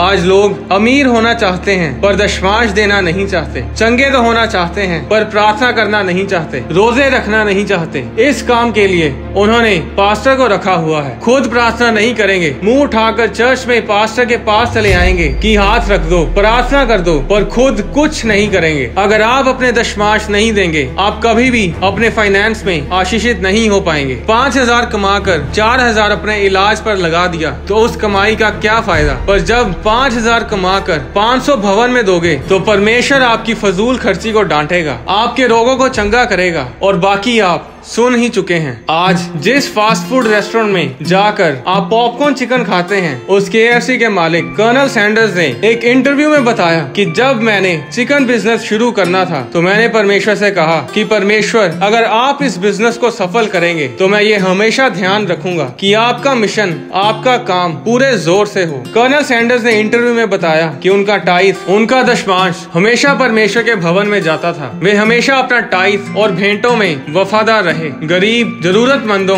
विधवाओं की सहायता करते रहे और हजारों बच्चों की स्कॉलरशिप्स मुहैया करवाई। चिक-फिल-ए, जो कि अमेरिका की सबसे बड़ी फास्ट फूड चेन है, उसके मालिक ने इंटरव्यू में कहा कि हमारा बिजनेस परमेश्वर की महिमा के लिए है। सिर्फ चिक-फिल-ए ही ऐसी फास्ट फूड चेन है जो संडे को बंद रहती है, और संडे को बंद रहने के बावजूद भी ये अमेरिका की सभी मशहूर फास्ट फूड चेन्स मैकडॉनल्ड्स और पॉपाई चिकन को टक्कर देती है। आज चिक-फिल-ए फाउंडर सैमुअल कैथी की बेटी ब्राजील में अपने पति के साथ सेवा कर रही है, जहां वो जवान लोगों को परमेश्वर के वचन के अनुसार लीडर्स बनने के लिए प्रेरित करती है। इकोनेट वायरलेस जिम्बाब्वे की सबसे बड़ी टेलीकम्युनिकेशंस टेक्नोलॉजी और डिजिटल सॉल्यूशंस प्रोवाइडर कंपनी है। इकोनेट के मालिक स्ट्राइव इस बिजनेस से प्रार्थना सभाएं, क्रूसेड्स करवाते हैं। उनकी टीम बताती है कि स्ट्राइव अपने जीवन का कोई भी फैसला प्रार्थना किए बगैर नहीं लेते। Mark बर्नेट television film producer MGM world wide television group के चेयरमैन हैं, जिन्होंने 12 Emmy awards, 5 producers guild of America awards और भी बेहतरीन अवार्ड्स अपने नाम किए हैं। मार्क बर्नेट ने कई टेलीविजन शोज और मूवीज प्रोड्यूस की हैं, जिनमें Shark Tank, Survivor, the Voice, Beat Shazam, the world's best शामिल हैं। मार्क बर्नेट ने कहा कि लोग यीशु मसीह का अंगीकार करने में शर्माते हैं। उन्होंने कहा कि कोई भी टीवी शो हो, वो यीशु मसीह का अंगीकार करने से कभी नहीं शर्माते, बल्कि जानबूझकर बहाने से यीशु मसीह का अंगीकार करते हैं। Son of God, the Bible, AD, the Bible continues, banner, ये सब मूवीज और टीवी सीरीज मार्क ने प्रोड्यूस की हैं। टाइलर पेरी अमेरिकन एक्टर से जब लोग पूछते हैं कि उनके सफलता का राज क्या है, तो वो हर बार यही जवाब देते हैं कि ये सब परमेश्वर के अनुग्रह से है। टाइलर पेरी ने कहा कि आप सारा दिन अपने बिजनेस कार्ड लोगों को बांट सकते हैं, आप लोगों के दरवाजे खटखटाकर ऑडिशंस दे सकते हैं, पर कुछ रिजल्ट नहीं आएगा अगर परमेश्वर का अनुग्रह आपके ऊपर नहीं है। विलियम कोलगेट पामोलिव कंपनी के फाउंडर हैं। वो 16 साल की उम्र में अपना घर छोड़कर न्यूयॉर्क में काम करने के लिए आए थे। जब विलियम कोलगेट ने अपने दोस्त को ये बताया कि वो न्यूयॉर्क में साबुन का व्यापार करना चाहता है, तो उनके दोस्त ने, जो एक लोकल चलने वाली बोट का कैप्टन था, उसने विलियम से कहा, आने वाले समय में कोई ना कोई जरूर इस साबुन के व्यापार में तरक्की करेगा और तुम वो इंसान बन सकते हो, पर तुम्हें ये कभी नहीं भूलना है कि जो साबुन तुम बनाओगे वो परमेश्वर की देन है। अपनी कमाई से परमेश्वर के हिस्से को देकर परमेश्वर की इज्जत करना, अपना दशमांश परमेश्वर को देना। विलियम ने उत्पत्ति अध्याय 28 उसकी 10 आयत से सीखा कि कैसे याकूब ने परमेश्वर को अपना दशमांश देना शुरू किया। याकूब की तरह विलियम कोलगेट ने भी परमेश्वर के साथ वायदा किया कि वो अपना दशमांश परमेश्वर को दिया करेंगे, और धीरे धीरे उन्होंने सिर्फ 10वां हिस्सा ही नहीं बल्कि 20, 30, 40, 50% तक अपनी कमाई का हिस्सा परमेश्वर के भवन में देते थे। इन सभी लोगों के बारे में मैंने आपको इसलिए बताया ताकि आपको पता चले कि जो लोग आज बुलंदियों पर हैं, उनके फैसले कैसे थे। बड़े बड़े बिजनेस लोगों ने इसलिए शुरू किए ताकि वे प्रार्थना सभाएं करवा सकें, परमेश्वर के कामों को, परमेश्वर के सुसमाचार को फैला सकें। आज से जब आप सुबह उठकर जब ब्रश करें तो कोलगेट की टाइथ की टेस्टिमनी को याद करना। जब KFC में ऑर्डर करने लगो, उनकी ऑफरिंग्स को याद करना। चिक-फिल-ए का सैंडविच बर्गर खाने लगो तो याद करना कि अगर आप बेवकूफों की तरह बैठकर अपने चमत्कार का वेट करते रहोगे तो सारी उम्र वेट ही करते रहोगे। परमेश्वर ऊपर से कुछ नहीं देगा। जो कुछ करना है वो आपको परमेश्वर के वचन में रहकर करना है। ये शहर, ये देश, ये सारी दुनिया तभी बदलेगी अगर वो सुसमाचार को सुनेगी, और सुसमाचार लोग तभी सुनेंगे अगर सुसमाचार लोगों के घरों पर पहुंचेगा। TV channels, news channels, live streams के जरिए, और इन सब पर जाने के लिए हमें अपने सहयोग को, अपने दशमांश, अपनी भेंटों को देना होगा। सिर्फ आत्मिक चर्चिज में ही अपने दशमांशों और भेंटों को दें, क्योंकि वही चर्चिज परमेश्वर के सुसमाचार को पूरे जोर और पूरी आग से फैलाते हैं। धर्मी लोगों का सफल होना, अमीर होना बहुत जरूरी है। इसलिए अपने दशमांश और भेंटों को परमेश्वर के भवन में चढ़ाएं, क्योंकि परमेश्वर स्वर्ग के दरवाजों को, स्वर्ग के झरोखों को, खिड़कियों को खोलकर इतनी अपरंपार आशीषें बरसाएगा कि आपके पास रखने की जगह नहीं होगी। क्या स्वर्गदूत खाना खाते हैं? बाइबल स्वर्गदूतों के खाने के बारे में क्या बताती है? क्या हम स्वर्ग में खाना खाएंगे? भजन संहिता अध्याय 78 उसकी 23 और 24 आयत में लिखा, तो भी उसने स्वर्ग को आज्ञा दी और स्वर्ग के दरवाजों को खोला और उनके लिए खाने को मन्ना बरसाया और उन्हें स्वर्ग का अन्न दिया। मनुष्यों को स्वर्ग दूतों की रोटी मिली। बाइबल बताती है कि मन्ना सिर्फ इजराइलियों को ही नहीं दिया गया था, मन्ना स्वर्ग दूतों की रोटी थी। इसका मतलब है स्वर्ग दूत खाना खाते हैं। प्रकाशित वाक्य अध्याय 22 उसकी 2 आयत में लिखा, नदी के इस पार और उस पार जीवन का वृक्ष था, उसमें 12 प्रकार के फल लगते थे और वह हर महीने फलता था और उस वृक्ष के पत्तों से जाति जाति के लोग चंगे होते थे। जब परमेश्वर ने स्वर्ग से मन्ना बरसाया तो इजराइली जो ना जानते थे कि ये वस्तु क्या है, आपस में कहने लगे, ये तो मन्ना है। मन्ना का इब्रानी भाषा में मतलब है यह क्या है। तब मूसा ने उनसे कहा, ये वही रोटी है जिसे यहोवा तुम्हें खाने के लिए देता है। यूहन्ना अध्याय 6 उसकी 31 आयत में प्रभु यीशु मसीह ने कहा, हमारे बाप दादों ने जंगल में मन्ना खाया, जैसा लिखा है, उसने उन्हें खाने के लिए स्वर्ग से रोटी दी। इब्रानी भाषा में रोटी शब्द की जगह इब्रानी शब्द लेहेम का इस्तेमाल किया गया है, जिसका मतलब है ब्रेड यानी रोटी। प्रभु यीशु मसीह ने मूसा के शब्दों की पुष्टि की कि वो मन्ना ब्रेड थी यानी कि रोटी थी। वो स्वर्गीय मन्ना ब्रेड की तरह तो था, पर वो इस धरती की ब्रेड के जैसा नहीं था। इसीलिए इजराइलियों ने जब उसे देखा तो उसे रोटी नहीं कहा। वो स्वाद में इस धरती की किसी भी रोटी से कहीं ज्यादा उत्तम था। निर्गमन अध्याय 16 उसकी 31 आयत में लिखा, इजराइल के घराने ने उस वस्तु का नाम मन्ना रखा और वह धनिया के समान श्वेत था और उसका स्वाद मधु के बने हुए बिस्किट जैसा था। भजन संहिता अध्याय 78 उसकी 23 और 24 आयत में लिखा कि परमेश्वर ने इजराइलियों को स्वर्ग का अन्न दिया। स्वर्ग में अन्न उगता है, वो मन्ना अन्न से बना था। प्रकाशित वाक्य अध्याय 7 उसकी 9 आयत में लिखा, इसके बाद मैंने दृष्टि की और देखो, हर एक जाति और कुल और लोग और भाषा में से एक ऐसी बड़ी भीड़ जिसे कोई गिन नहीं सकता था, श्वेत वस्त्र पहने और अपने हाथों में खजूर की डालियां लिए हुए सिंहासन के सामने और मेमने के सामने खड़ी है। स्वर्ग में खजूर के पेड़ हैं, अन्न के खेत हैं। क्या स्वर्गदूत खाना खाते हैं? हाँ, भजन संहिता अध्याय 78 ये बताती है कि स्वर्गदूत खाना खाते हैं। उनका खाना इंसानों के खाने से अलग हो सकता है, पर वो खाना खाते हैं। एक राजा अध्याय 19 में जब एलिया इजेबेल से बचने के लिए भागा तो 4 आयत में लिखा, परंतु एलिया जंगल में एक दिन के मार्ग पर जाकर एक झाऊ के पेड़ के तले बैठ गया। वहाँ उसने ये कहकर अपनी मृत्यु मांगी, हे यहोवा, अब बस हो गई है, अब मेरा प्राण ले ले, क्योंकि मैं अपने पुरखाओं से अच्छा नहीं हूँ। वह झाऊ के पेड़ तले लेट कर सो गया और देखो, एक दूत ने उसे छू कर कहा, उठ कर खा। उसने दृष्टि करके क्या देखा कि मेरे सिरहाने पत्थरों पर पकी हुई एक रोटी और एक सुराही पानी रखा है। तब उसने खाया और पिया और फिर लेट गया। दूसरी बार यहोवा का दूत आया और उसे छू कर कहा, उठ कर खा, क्योंकि तुझे बहुत लंबी यात्रा करनी है। तब उसने उठकर खाया पिया और उसी भोजन से बल पाकर 40 दिन रात चलते चलते परमेश्वर के पर्वत होरेब को पहुंचा।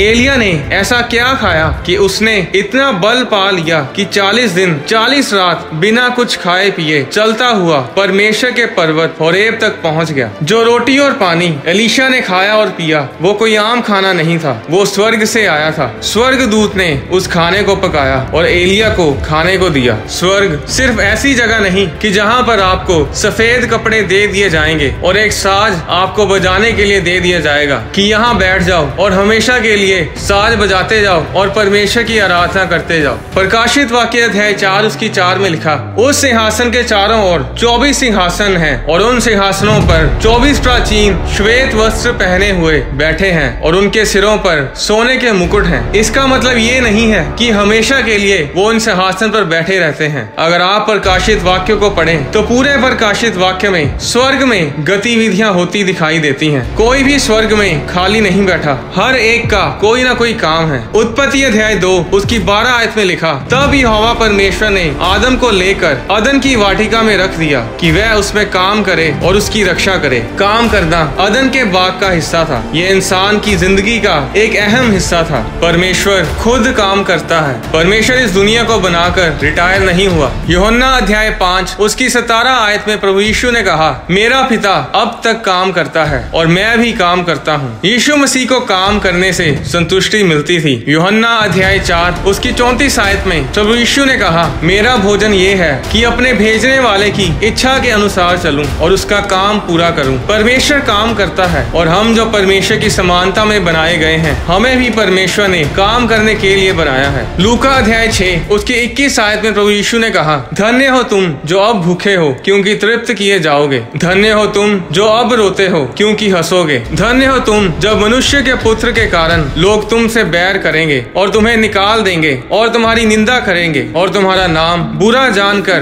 काट देंगे। उस दिन आनंदित होकर उछलना, क्योंकि देखो तुम्हारे लिए स्वर्ग में बड़ा प्रतिफल है। उनके बाप दादे भविष्यद्वक्ताओं के साथ भी वैसा ही किया करते थे। प्रकाशित वाक्य अध्याय 19 उसकी 6 से 9 आयत में लिखा, फिर मैंने बड़ी भीड़ का सा और बहुत जल का सा शब्द और गर्जन का सा बड़ा शब्द सुना। हालेलुया, क्योंकि प्रभु हमारा परमेश्वर सर्वशक्तिमान राज्य करता है। आओ हम आनंदित और मगन हों और उसकी स्तुति करें, क्योंकि मेमने का विवाह आ पहुंचा है और उसकी दुल्हन ने अपने आप को तैयार कर लिया है। उसको शुद्ध और चमकदार महीन मलमल पहनने का अधिकार दिया गया, क्योंकि उस महीन मलमल का अर्थ पवित्र लोगों के धर्म के काम है। तब स्वर्गदूत ने मुझसे कहा, ये लिख कि धन्य वे हैं जो मेमने के विवाह के भोज में बुलाए गए हैं। लूका अध्याय 22 उसकी 29 आयत में प्रभु यीशु ने कहा, और जैसे मेरे पिता ने मेरे लिए एक राज्य ठहराया है, वैसे ही मैं भी तुम्हारे लिए ठहराता हूँ, ताकि तुम मेरे राज्य में मेरी मेज पर खाओ पियो, वरन सिंहासन पर बैठकर इजराइल के 12 गोत्रों का न्याय करो। लूका अध्याय 13 उसकी 27 से 29 आयत में लिखा, हे कुकर्म करने वालों, तुम सब मुझसे दूर हो, वहाँ रोना और दांत पीसना होगा, जब तुम अब्राहम और इसहाक और याकूब और सब भविष्यद्वक्ताओं को परमेश्वर के राज्य में बैठे और अपने आप को बाहर निकले हुए देखोगे, और पूर्व और पश्चिम उत्तर और दक्षिण से लोग आकर परमेश्वर के राज्य के भोज में भागी होंगे। ऐसे बहुत से वचन बाइबल में लिखे हैं जो स्वर्ग में भोजन के बारे में बताते हैं। जो मन्ना इस्राएलियों ने जंगल में खाया था, वो स्वर्ग दूतों का खाना था। बाइबल में ऐसी कई जगहों पर स्वर्ग दूतों ने लोगों को स्वर्गीय भोजन मुहैया करवाया। मत्ती अध्याय 4 में लिखा, जब आत्मा यीशु को जंगल में ले गया ताकि शैतान से उसकी परीक्षा हो, वह 40 दिन और 40 रात निराहार रहा। तब उसे भूख लगी। जब यीशु मसीह की परीक्षा पूरी हुई तो 11 आयत में लिखा, तब शैतान यीशु के पास से चला गया और देखो स्वर्गदूत आकर उसकी सेवा करने लगे। यीशु मसीह की परीक्षा के बाद स्वर्गदूतों ने जंगल में यीशु मसीह को स्वर्गीय भोजन खिलाया। इस धरती पर हम खाना खाते हैं ताकि हमारे शरीर को ऊर्जा मिलती रहे और हम स्वस्थ रहें, पर स्वर्गदूत तो आत्माएं हैं। फिर भला स्वर्गदूतों को खाने की क्या जरूरत है? जब हम स्वर्ग में जाएंगे तो हमें खाने की क्या जरूरत होगी? बाइबल बताती है कि परमेश्वर के स्वर्गदूतों को हर एक चीज का ज्ञान नहीं है। 1 पतरस अध्याय 1 उसकी 12 आयत में लिखा कि स्वर्गदूत परमेश्वर के ज्ञान को, परमेश्वर को और गहराई से जानने की लालसा रखते हैं। स्वर्गदूत आत्माएं हैं, वो मर नहीं सकते, आप उन्हें मार नहीं सकते, और यही कारण है कि परमेश्वर ने शैतान को खत्म नहीं किया। इसके बारे में एक अलग वीडियो में मैंने विस्तार से बताया है कि परमेश्वर ने शैतान को क्यों नहीं मारा। स्वर्गदूतों को जिंदा रहने के लिए खाने की जरूरत नहीं। जो खाना वो खाते हैं वो उनको समझ और ज्ञान और परमेश्वर की पहचान में बढ़ाता है। प्रोफेट साधु सुंदर सेल्वराज ने एक गवाही में बताया कि एक बार उन्हें दर्शन आया कि एक स्वर्गदूत उनके पास खड़ा है जिसके पास 4 तरह के फल हैं। उस स्वर्गदूत ने कहा कि ये बुद्धि के पेड़ के फल हैं और ये परमेश्वर ने तुम्हारे लिए भेजे हैं। जब प्रोफेट ने उन फलों को खाया तो वो अचंभी सी बुद्धि से भर गए, और उसी समय जब यीशु मसीह उस प्रोफेट के दर्शन में आए तो प्रभु यीशु मसीह उन्हें इस ब्रह्मांड के गहरे भेदों के बारे में बताने लगे। क्योंकि प्रोफेट ने उन फलों को खाया था, उन्हें खाने के कारण प्रोफेट प्रभु यीशु मसीह की बातों को समझ पाए। उन फलों ने उन्हें ये समझ और ज्ञान दिया कि वे परमेश्वर की बातों को समझ पाएं। क्या आप जानते हैं, जो मन्ना परमेश्वर ने स्वर्ग के दरवाजों को खोलकर इस धरती पर बरसाया था, वो एक दिन में इतना मन्ना गिरता था कि 24 लाख इजरायली उस मन्ना को 2000 साल तक खा सकते थे। पर परमेश्वर ने उन्हें उतना ही इकट्ठा करने को कहा जितना एक जन के लिए एक दिन के लिए पूरा हो। इजरायलियों को हर रोज 4500 टन मन्ना की जरूरत होती थी। अगर उन्होंने 4500 टन हर रोज इकट्ठा किया तो 40 सालों में उन्होंने 6 करोड़ 57 लाख टन मन्ना इकट्ठा किया, जो परमेश्वर ने स्वर्ग से उनके लिए बरसाया था। अगर आज के हिसाब से देखें तो वो एक दिन में 9 करोड़ रुपयों का अनाज खाते थे और 40 साल सालों में उन्होंने 1,29,600 करोड़ रुपयों का मन्ना खाया,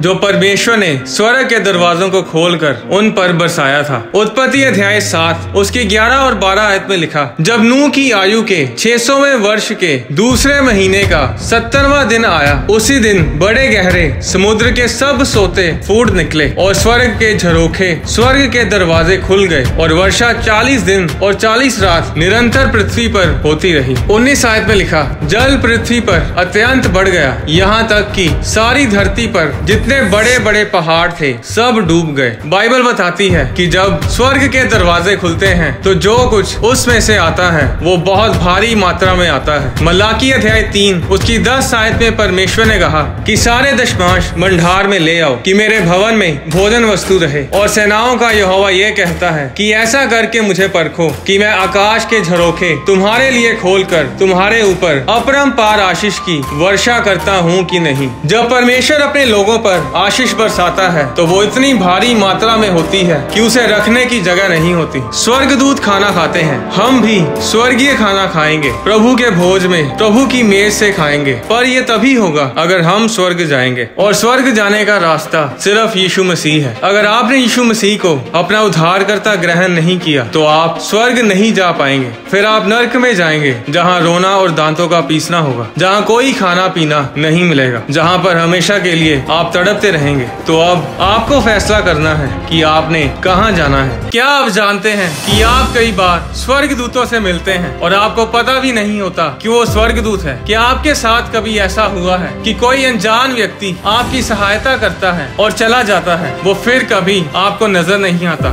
इब्रानिया अध्याय 13 उसकी 2 आयत में लिखा, अतिथि सत्कार करना ना भूलना, क्योंकि इसके द्वारा कुछ लोगों ने अनजाने में स्वर्गदूतों का आदर सत्कार किया है। क्या आप जानते हैं कि स्वर्गदूत धरती पर मनुष्य का रूप धारण कर सकते हैं? उत्पत्ति अध्याय 19 उसकी 1 आयत में लिखा, सांझ को वे 2 दूत सदोम के पास आए और लूत सदोम के फाटक के पास बैठा था। उनको देखकर वे उनसे भेंट करने के लिए उठा और मुंह के बल झुककर उनको दंडवत कर कहा, हे मेरे प्रभुओं, अपने दास के घर में पधारिए और रात भर विश्राम कीजिए और अपने पांव धोइए, फिर भोर को उठकर अपने मार्ग पर जाइए। उन्होंने कहा, नहीं, हम चौक में ही रात बिताएंगे। पर उसने उनसे बहुत विनती करके उन्हें मनाया, इसलिए वे उसके साथ चलकर उसके घर में आए और उसने उनके लिए भोजन तैयार किया और बिना खमीर की रोटियां बनाकर उनको खिलाई। उनके सो जाने से पहले सदोम नगर के पुरुषों ने जवानों से लेकर बूढ़ों तक वरन चारों ओर के सब लोगों ने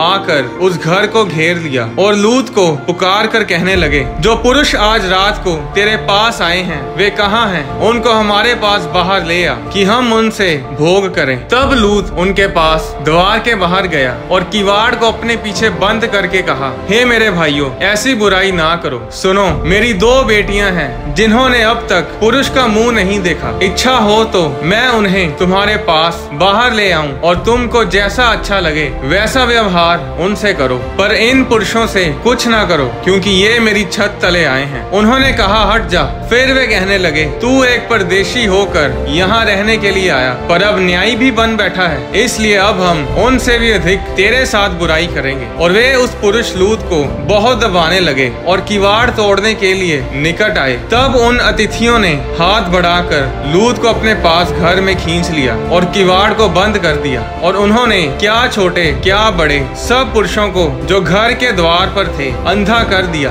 अतः वे द्वार को टटोलते टटोलते थक गए। बाइबल बताती है कि जब सदोम और अमोरा शहरों का पाप बढ़ गया तो परमेश्वर ने उसे नष्ट करने से पहले उस शहर में रहने वाले धर्मी पुरुष लूत और उसके परिवार को उस शहर से बाहर निकालने के लिए अपने दूतों को लूत के पास भेजा। वो दूत मनुष्यों का रूप धारण करके आए थे। वो दूत शरीर में थे और इसीलिए वो लूत के द्वारा तैयार किए भोजन को खाते हैं और सोने लगते हैं कि तभी उस दुष्ट नगर के लोग लूत के घर के बाहर आकर शोर मचाते हैं कि जो पुरुष तेरे पास आज रात को रुकने के लिए आए हैं उन्हें बाहर भेज कि हम उनके साथ सेक्स करें, कि हम उनके साथ शारीरिक संबंध बनाएं। उस नगर के लोग जानते थे कि जो लोग आए हैं वो पुरुष हैं, हालांकि उन्हें ये पता नहीं था कि वो मनुष्य के रूप में स्वर्गदूत हैं। वो स्वर्गदूत मनुष्य रूप में तो थे पर उनकी सामर्थ स्वर्गीय थी। वो लोगों आंखों को अंधा कर देते हैं और उस शहर को तबाह करने से पहले वो लूत और उसके परिवार को उस शहर से बाहर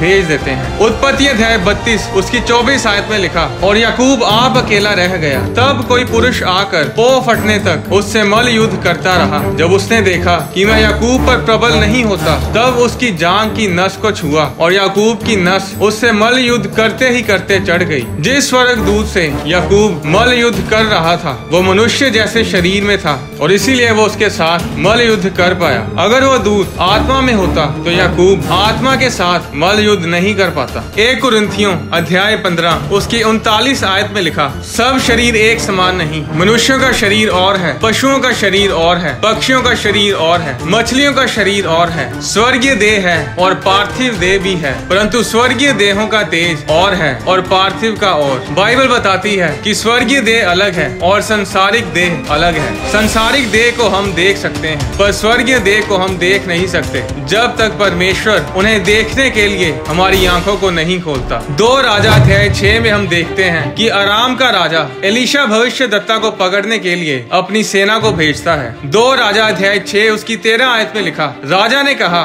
जाकर देखो कि एलीशा कहाँ है, तब मैं भेजकर उसे पकड़वा मंगाऊंगा। उसको ये समाचार मिला वह दोतान में है। तब उसने वहाँ घोड़ों और रथों समेत एक भारी दल भेजा और उन्होंने रात को आकर उनको घेर लिया। भोर को परमेश्वर के दास का टहलुआ उठा और निकलकर क्या देखता है कि घोड़ों और रथों समेत एक दल नगर को घेरे हुए पड़ा है। तब उसके सेवक ने उससे कहा, हाय मेरे स्वामी, हम क्या करें? उसने कहा, मत डर, क्योंकि जो हमारी ओर हैं वह उनसे अधिक हैं जो उनकी ओर हैं। तब एलीशा ने प्रार्थना की, हे यहोवा, इसकी आंखें खोल दे। तब यहोवा ने सेवक की आंखें खोल दी और जब वह देख सका तब क्या देखा कि एलीशा के चारों ओर का पहाड़ अग्निमय घोड़ों और रथों से भरा हुआ है। एलीशा का सेवक उन स्वर्गीय दूतों को तभी देख पाया जब परमेश्वर ने उसकी आंखों को खोला। स्वर्गीय देह को, आत्मा को आप साधारण आंखों से देख नहीं सकते, पर संसारिक देह को आप देख सकते हैं। आप स्वर्ग दूतों को तभी देख सकते हैं अगर परमेश्वर आपकी आंखों को खोले या फिर स्वर्गदूत मनुष्यों के रूप में हो। उत्पत्ति अध्याय 18 उसकी 1 आयत में लिखा, अब्राहम ममरे के बांज वृक्षों के बीच कड़ी धूप के समय तंबू के द्वार पर बैठा हुआ था। तब यहोवा ने उसे दर्शन दिया। उसने आंख उठाकर दृष्टि की तो क्या देखा कि 3 पुरुष उसके सामने खड़े हैं। तब उसने उन्हें देखा। तब वह उनसे भेंट करने के लिए तंबू के द्वार से दौड़ा और भूमि पर गिरकर दंडवत की और कहने लगा, हे प्रभु, यदि मुझ पर तेरे अनुग्रह की दृष्टि है तो मैं विनती करता हूँ कि अपने दास के पास से चले ना जाना। मैं थोड़ा सा जल लाता हूँ और आप अपने पाँव धोकर इस वृक्ष के नीचे विश्राम करें। फिर मैं एक टुकड़ा रोटी ले आऊँ और उससे आप अपने अपने जीव को तृप्त करें। तब उसके पश्चात आगे बढ़ें, क्योंकि आप अपने दास के पास इसीलिए पधारे हैं। उन्होंने कहा, जैसा तू कहता है वैसा ही कर। 8 आयत में लिखा, तब उसने दूध और दही और बछड़े का मांस जो उसने पकवाया था लेकर उनके आगे परोस दिया और आप वृक्ष तले उनके पास खड़ा रहा और वे खाने लगे। जो स्वर्गदूत अब्राहम के पास आए थे वो मनुष्य के रूप में थे। 2 आयत में लिखा, अब्राहम ने आंखें उठाकर दृष्टि की तो क्या देखा कि 3 पुरुष उसके सामने खड़े हैं। उन पुरुषों ने वृक्ष के नीचे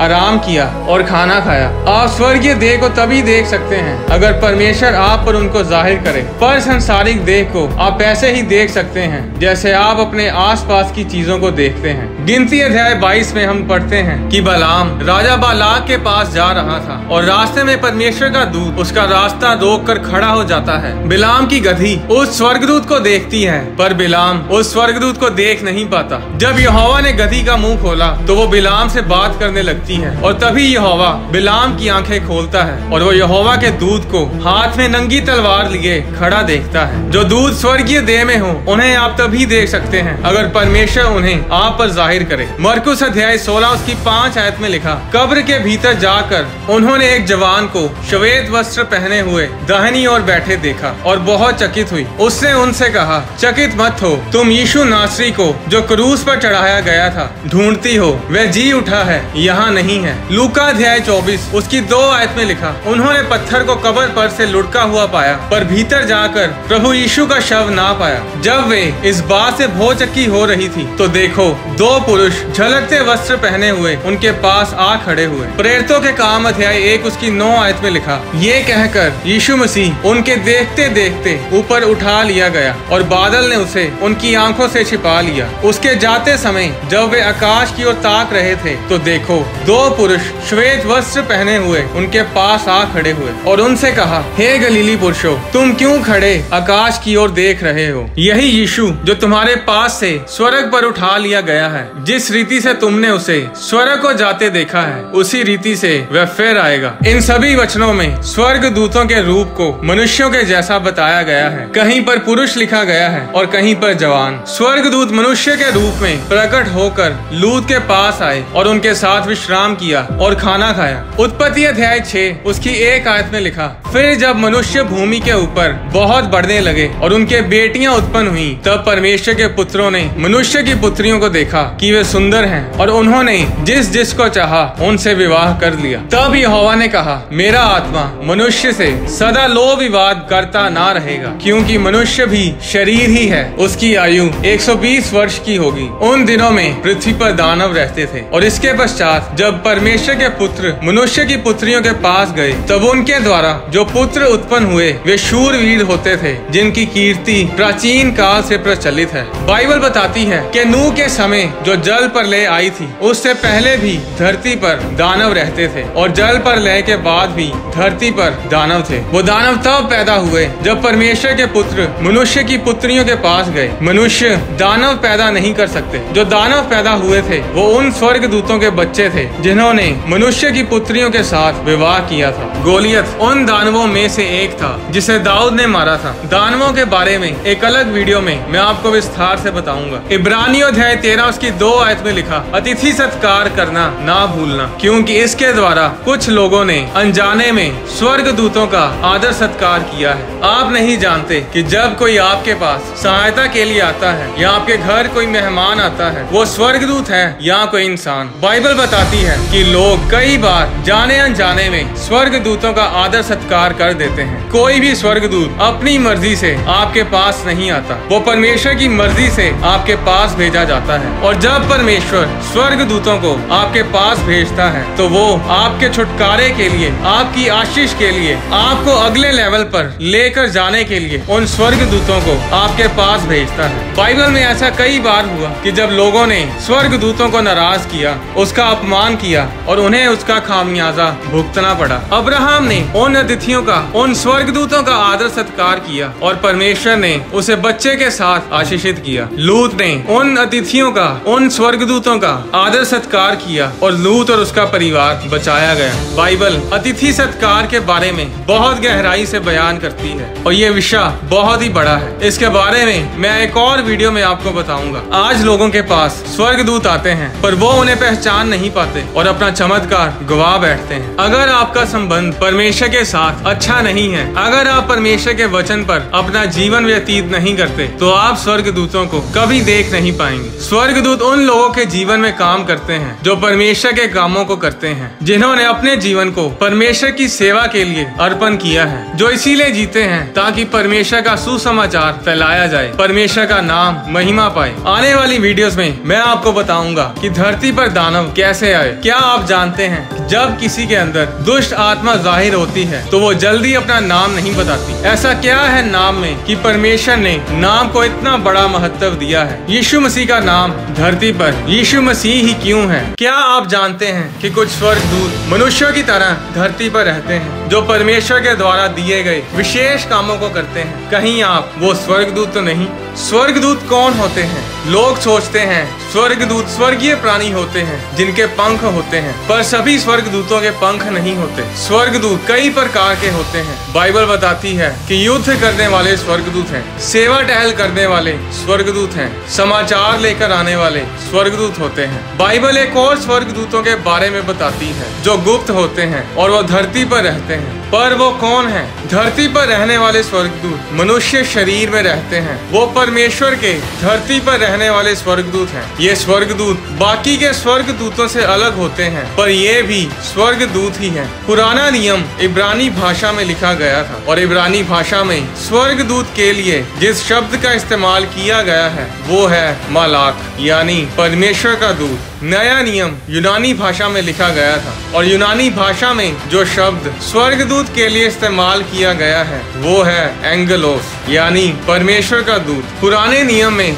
हागे की पुस्तक अध्याय 1 उसकी 13 आयत में लिखा, तब यहोवा के दूत हागे ने यहोवा से आज्ञा पाकर उन लोगों से ये कहा, यहोवा की ये वाणी है, मैं तुम्हारे संग हूँ। इस वचन में हागे को परमेश्वर का दूत बोला गया है। इब्रानी भाषा में दूत शब्द की जगह यहाँ पर मलाख लिखा गया है। बाइबल में हागे को जो मनुष्य था उसे परमेश्वर का दूत बोला गया है। एक मनुष्य को परमेश्वर का दूत क्यों कहा गया? क्योंकि वो परमेश्वर के द्वारा परमेश्वर का संदेश लेकर भेजा गया था। अगर आप नए नियम को पढ़ें तो उसमें यूहन्ना बपतिस्मा देने वाला भविष्यद्वक्ता था जो यीशु मसीह के जन्म से पहले आया था और यूहन्ना परमेश्वर के राज्य का प्रचार करता था। मत्ती अध्याय 11 उसकी 10 आयत और लूका अध्याय 7 उसकी 27 आयत में यूहन्ना के बारे में लिखा है कि ये वही है जिसके विषय में लिखा है, देख मैं अपने दूत को तेरे आगे भेजता हूँ जो तेरे आगे तेरा मार्ग तैयार करेगा। यूनानी भाषा में दूत शब्द की जगह एंगेलोस लिखा गया है जिसका मतलब है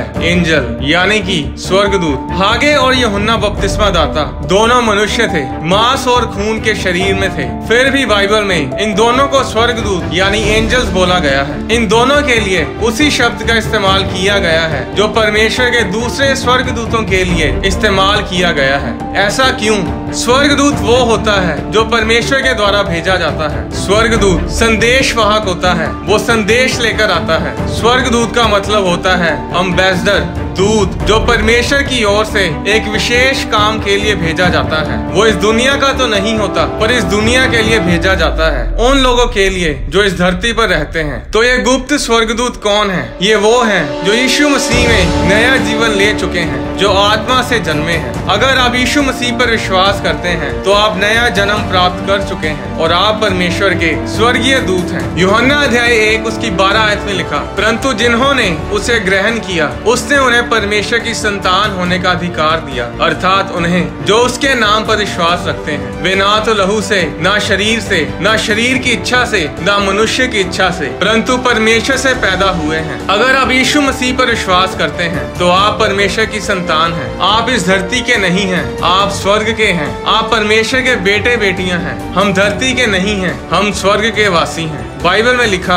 कि हम संसार में तो हैं पर संसार के नहीं हैं। फिलिपियों अध्याय 3 उसकी 20 आयत में लिखा, पर हमारा स्वदेश स्वर्ग पर है, हम स्वर्ग के सिटीजन हैं, हमारा पासपोर्ट स्वर्ग का है, हम स्वर्ग के हैं। अगर आप किसी देश के पासपोर्ट को देखें तो उस पर कभी भी ये नहीं लिखा होता कि ये प्रॉपर्टी इस बंदे की है या ये प्रॉपर्टी इस औरत की है। उस पासपोर्ट के ऊपर लिखा होता है कि ये प्रॉपर्टी इस देश की है। इंडिया के पासपोर्ट के ऊपर लिखा होता है कि ये प्रॉपर्टी इंडिया की है। अमेरिका के पासपोर्ट के ऊपर लिखा होता है कि ये प्रॉपर्टी अमेरिका की है। उसी तरह आप अपने नहीं हैं, आप स्वर्ग के हैं। आपका सब कुछ स्वर्ग पर है और आप स्वर्ग की प्रॉपर्टी हैं। इस धरती पर रहने वाले स्वर्गदूत वो हैं जो स्वर्ग के संदेश, स्वर्ग के सुसमाचार को धरती पर रहने वाले लोगों तक पहुंचाते हैं। और ये सुसमाचार क्या है? ये खुशखबरी क्या है? यूनानी भाषा में सुसमाचार यानी गुड न्यूज को यूएंगल बोला गया है और इंग्लिश में इसे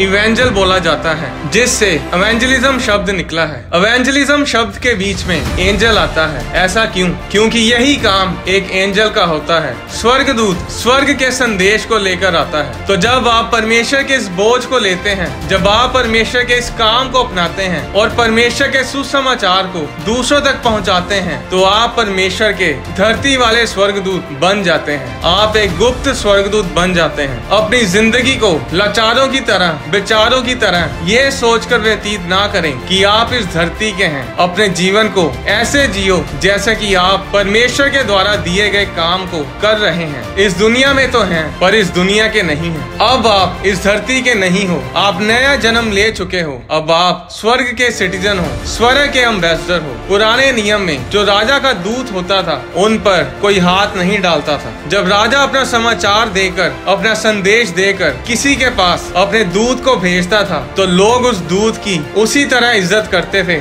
जैसे राजा की करते हैं। जब राजा किसी दूसरे राज्य में अपने राजदूत को भेजता था तो दूसरे राज्य का राजा उस राज्य की सेना उस राजदूत की ऐसे इज्जत करते थे जैसे कि खुद राजा वहां पहुंचा हो। जब लोग इलेक्शन में खड़े होते हैं तो वो अपनी मर्जी से इलेक्शन लड़ते हैं, पर जो एम्बेसडर का दर्जा होता है, जो एक राजदूत का दर्जा होता है, उसके लिए इलेक्शन नहीं होते। एम्बेसडर को सरकार खुद ठहराती है, राजा उसे खुद नियुक्त करता है। आप एम्बेसडर को वोट डालकर खड़ा नहीं कर सकते, ना ही वोट डालकर उसे गिरा सकते हैं। यूहन्ना अध्याय 15 उसकी 16 आयत में यीशु मसीह ने कहा, तुमने मुझे नहीं चुना परंतु मैंने तुम्हें चुना है और तुम्हें नियुक्त किया कि तुम जाकर फल लाओ और तुम्हारा फल बना रहे, कि तुम मेरे नाम से जो कुछ पिता से मांगो वह तुम्हें दे। परमेश्वर ने आपको नियुक्त किया है, आपको ठहराया है। आपको किसी ने वोट डालकर खड़ा नहीं किया, आपको किसी ने अपनी सर्वसम्मति से नियुक्त नहीं किया, आप अपनी मर्जी से भी नियुक्त नहीं किए गए। आप परमेश्वर की मर्जी से, परमेश्वर के द्वारा नियुक्त किए गए हैं। और इसीलिए जब लोग किसी परमेश्वर के दास की खिलाफत करते हैं तो उसकी खिलाफत करने पर भी उन्हें कोई फर्क नहीं पड़ता, क्योंकि उन्हें प्रजा ने नहीं बल्कि परमेश्वर ने, राजा ने नियुक्त किया है। मायने नहीं करता आप कहां से हैं, आपकी जात क्या है, आप कौन से धर्म से हैं। परमेश्वर ने रिहाब जैसी वेश्याओं के जरिए देशों को बदला है। अनपढ़ मछुआरों को परमेश्वर ने नियुक्त किया ताकि देशों को बदले। ये भी उनकी अपनी मर्जी से नहीं हुआ बल्कि परमेश्वर की मर्जी से हुआ। एम्बेसडर उस देश का सिटीजन कभी नहीं बनता जिस देश में वो काम के लिए भेजा जाता है। एम्बेसडर, राजदूत उतना अमीर होता है जितना अमीर उसका देश होता है, और राजदूत यानी एम्बेसडर अपने आप को नहीं दर्शाता, वो अपने पूरे देश को दर्शाता है। आज भी ऐसा ही है, जब इंडिया का एम्बेसडर अमेरिका में जाता है तो वो खुद को नहीं दर्शाता बल्कि अपने देश को दर्शाता है। वो एम्बेसडर, वो दूत सिर्फ आम इंसान नहीं है, वो पूरा का पूरा देश है। उस एम्बेसडर के साथ पंगा लेना पूरे इंडिया के साथ पंगा लेना है। और कानून ये कहता है कि अगर एम्बेसडर अमेरिका में है तो अमेरिका की पुलिस, वहाँ की सेना एम्बेसडर को हाथ भी नहीं लगा सकती। एम्बेसडर को, दूत को अपने खाने पीने की, कपड़ों की, अपने घर के रेंट की चिंता नहीं करनी पड़ती। उसका सारा खर्चा, उसकी सारी देखभाल उसका देश करता है। इंडिया के एम्बेसडर की देखभाल इंडिया करता है, अमेरिका के एम्बेसडर की देखभाल अमेरिका करता है। उसी तरह बाइबल बताती है कि हम परमेश्वर के दूत हैं, हम स्वर्ग के सिटीजन हैं। फिलिपियों अध्याय 3 उसकी 20 आयत में लिखा, हमारा स्वदेश स्वर्ग पर है। 2 कुरिन्थियों अध्याय 5 उसकी 20 आयत में लिखा, इसलिए हम मसीह के राजदूत हैं, मानो परमेश्वर हमारे द्वारा विनती कर रहा है। हम मसीह की ओर से निवेदन करते हैं कि परमेश्वर के साथ मेल मिलाप कर लो। बाइबल बताती है कि हम परमेश्वर के स्वर्गीय राजदूत हैं। जिस तरह पॉलिटिकल लोग, पॉलिटिकल एम्बेसडर्स, राजदूत अपने देश, अपने राज्य के संबंधों को उस दूसरे देश के साथ अच्छा करने की तरफ काम करते हैं, उसी तरह हमारा काम है कि हम परमेश्वर के देश, परमेश्वर के राज्य के सुसमाचार को इस धरती के लोगों तक पहुंचाएं। मत्ती अध्याय 6 उसकी 25 आयत में लिखा, इसलिए मैं तुमसे कहता हूँ कि अपने प्राण के लिए ये चिंता ना करना कि हम क्या खाएंगे और क्या पिएंगे, और ना अपने शरीर के लिए कि क्या पहनेंगे। 31 आयत में लिखा, इसलिए तुम चिंता करके ये ना कहना कि हम क्या खाएंगे या क्या पिएंगे या क्या पहनेंगे, क्योंकि अन्य जातियां इन सब वस्तुओं की खोज में रहते हैं, पर तुम्हारा स्वर्गीय पिता जानता है कि तुम्हें इन सब वस्तुओं की आवश्यकता है। इसलिए पहले तुम परमेश्वर के राज्य और उसकी धार्मिकता की खोज करो तो ये सब वस्तुएं भी तुम्हें मिल जाएंगी। आपको अपनी चिंता नहीं करनी है। अगर आप परमेश्वर के स्वर्गीय राजदूत हैं तो आपको बस परमेश्वर के काम को करना है। आपकी सभी जरूरतें स्वर्ग संभाल लेगा। एक देश के राजदूत की सुरक्षा की जिम्मेवारी उसके देश की सरकार की होती है। उसकी सुरक्षा के लिए सीक्रेट एजेंट्स होते हैं, रॉ एजेंट्स होते हैं, FBI, CIA होती है। उसी तरह आप जो कि परमेश्वर के राजदूत हैं, स्वर्गीय राजदूत हैं, आपकी सुरक्षा परमेश्वर के स्वर्गदूत करते हैं। कभी किसी देश के राजदूत के साथ पंगा लेकर देखना, उसका पूरा देश उसकी सुरक्षा के लिए खड़ा होता है। आप इंडिया में अमेरिका के राजदूत को छू भी नहीं सकते, वो कड़ी सुरक्षा से घिरा होता है। उसी तरह परमेश्वर का राज्य है। बाइबल में लिखा है परमेश्वर राजा है। जब यीशु मसीह को राजा पिलातूस के सामने लेकर गए तो यूहन्ना अध्याय 18 उसकी 33 आयत में लिखा, तब पिलातूस फिर किले के भीतर गया और यीशु को बुलाकर उससे पूछा, क्या तू यहूदियों का राजा है? 36 आयत में यीशु ने उत्तर दिया, मेरा राज्य इस संसार का नहीं। यदि मेरा राज्य इस संसार का होता तो मेरे सेवक लड़ते कि मैं यहूदियों के हाथ सौंपा ना जाता, परंतु मेरा राज्य यहाँ का नहीं है। गत्समनी बाग में जब महायाजक यीशु मसीह को पकड़ने के लिए आए थे तो पतरस ने महायाजक के दास पर तलवार चलाई और उसका कान उड़ा दिया। मत्ती अध्याय 26 उसकी 52 आयत में यीशु ने पतरस से कहा, अपनी तलवार म्यान में रख ले, क्योंकि जो तलवार चलाते हैं वे सब तलवार से नष्ट किए जाएंगे। क्या तू नहीं जानता कि मैं अपने पिता से विनती कर सकता हूँ और वह स्वर्ग दूतों की 12 पलटन से अधिक मेरे पास अभी उपस्थित कर देगा? परंतु पवित्र शास्त्र की वे बातें कि ऐसा ही होना अवश्य है कैसे पूरी होंगी? एक पलटन में 6000 दूत होते हैं और 12 पलटन में 72,000 दूत। 72,000 दूत उसी समय यीशु मसीह के बुलाने पर उस समय आ सकते थे जब राजा सेनाक्रेव परमेश्वर के लोगों के खिलाफ अपनी सेना लेकर आ खड़ा हुआ था। तो बाइबल बताती है कि परमेश्वर के एक स्वर्गदूत ने उस एक रात में अशूरिय सेना के 1,85,000 सैनिक मार गिराए। 2 राजा अध्याय 19 उसकी 35 आयत में लिखा, उसी रात में क्या हुआ कि यहोवा के दूत ने निकलकर अशूरियों की छावनी में 1,85,000 पुरुषों को मारा और भोर को जब लोग उठे तब देखा कि लाशें ही लाशें पड़ी हैं। उस एक दूत ने एक रात में 1,85,000 सैनिक मारे। जरा सोचो कि उस रात 12 पलटन स्वर्गदूतों की यानी कि 72,000 स्वर्गदूत एक रात में कितने लोग मार सकते थे? 1332 करोड़ 13 बिलियन 320 मिलियन। आज पूरी दुनिया की जनसंख्या 780 करोड़ है। उन स्वर्गदूतों ने उस रात कुछ ही घंटों में पूरी पृथ्वी के लोगों को खत्म कर देना था, पर यीशु मसीह ने ऐसा नहीं किया। उसने हमारी खातिर उस पाप के प्याले को पिया, हमारे लिए मार सही, कोड़े खाए, उसके ऊपर थूका गया। उसके एक इशारे पर स्वर्गदूत पूरी धरती की ऐसी तैसी कर सकते थे, पर वो इस दुनिया की ऐसी तैसी करने नहीं आया था। यीशु मसीह ने कहा कि मैं इसीलिए आया हूँ कि कोड़े खाऊं, क्रूस पर चढ़ाया जाऊं और तीसरे दिन मुर्दों में से जी उठूं, ताकि जो कोई मुझ पर विश्वास करे वह नाश ना हो बल्कि अनंत जीवन ग्रहण करे। लोग सोचते हैं कि स्वर्गदूत शायद केवल आत्माओं से ही लड़ते हैं। अगर ऐसा होता तो यीशु मसीह ने पत्र से ये नहीं कहना था कि मेरे कहने पर पिता 12 पलटन स्वर्गदूतों की अभी भेज देगा। उस समय लोग तलवारों और लाठियां लेकर यीशु मसीह को पकड़ने के लिए आए थे। वो दूत उन लोगों को मारने के लिए तैयार थे, पर यीशु मसीह ने उन्हें रोके रखा। आज जब लोग आपको धमकाते हैं, आपको डराते हैं, आपको परमेश्वर का नाम, परमेश्वर का सुसमाचार फैलाने से रोकते हैं, तो डरो मत, परमेश्वर के काम को करो। जब आपको कोई तंग करे तो उसे कुछ मत कहो, बस इतना बताओ कि प्लीज मेरे भाई मेरी बहन, प्लीज परमेश्वर के दासों, परमेश्वर के लोगों, उसके राजदूतों से पंगा मत लो। ये हमारे लिए नहीं बल्कि तुम्हारी ही भलाई के लिए है, क्योंकि हम तुम्हारे लिए कोई मुसीबत खड़ी करना नहीं चाहते, क्योंकि हम तुम्हें कुछ नहीं कहेंगे, पर जो स्वर्गदूत हमारी रक्षा के लिए हमें दिए गए हैं वो तुम्हारी ऐसी तैसी कर देंगे। क्योंकि हमारे देश के संविधान में, जहाँ का मैं सिटीजन हूँ, उसके संविधान में भजन संहिता 51 उसकी 11 आयत में हमारे राजा की तरफ से यह आदेश है कि जहाँ कहीं भी मैं जाऊँ स्वर्गदूत मेरी रक्षा करें। मैं दिखने में तो अकेला लग रहा हूँ, पर मैं अकेला हूँ नहीं। परमेश्वर के दूत, परमेश्वर की सेना मेरे आसपास मेरी सुरक्षा के लिए खड़ी रहती है। जरा सोचिए, इतने सुरक्षित और इतने सामर्थी हैं आप। आज समस्या ये है कि लोगों को पता ही नहीं कि उनकी वैल्यू क्या है। बाइबल में परमेश्वर ने कहा कि ज्ञान ना होने के कारण मेरे लोग नाश हो रहे हैं। आप परमेश्वर के राजदूत हैं, आप स्वर्ग के सिटीजन हैं। हमारा स्वदेश स्वर्ग पर है। लाचारों की तरह जिंदगी जीना बंद करो, परमेश्वर के कामों को करो, सुसमाचार प्रचार करो। और प्रचार करने के लिए आपको पास्टर बनने की जरूरत नहीं, आपको माइक और स्टेज की जरूरत नहीं। आप अपने काम पर, अपने नगर में, अपने पड़ोसी को परमेश्वर के बारे में बता सकते हैं। और परमेश्वर के प्रचार को करने से पहले अपने जीवन पे काम करो, अपने जीवन को सुधारो, अपने पापों से तौबा करो, नम्र बनो, जेन्युइन बनो, ताकि जब लोग आपको देखें तो सच में परमेश्वर की महिमा करें।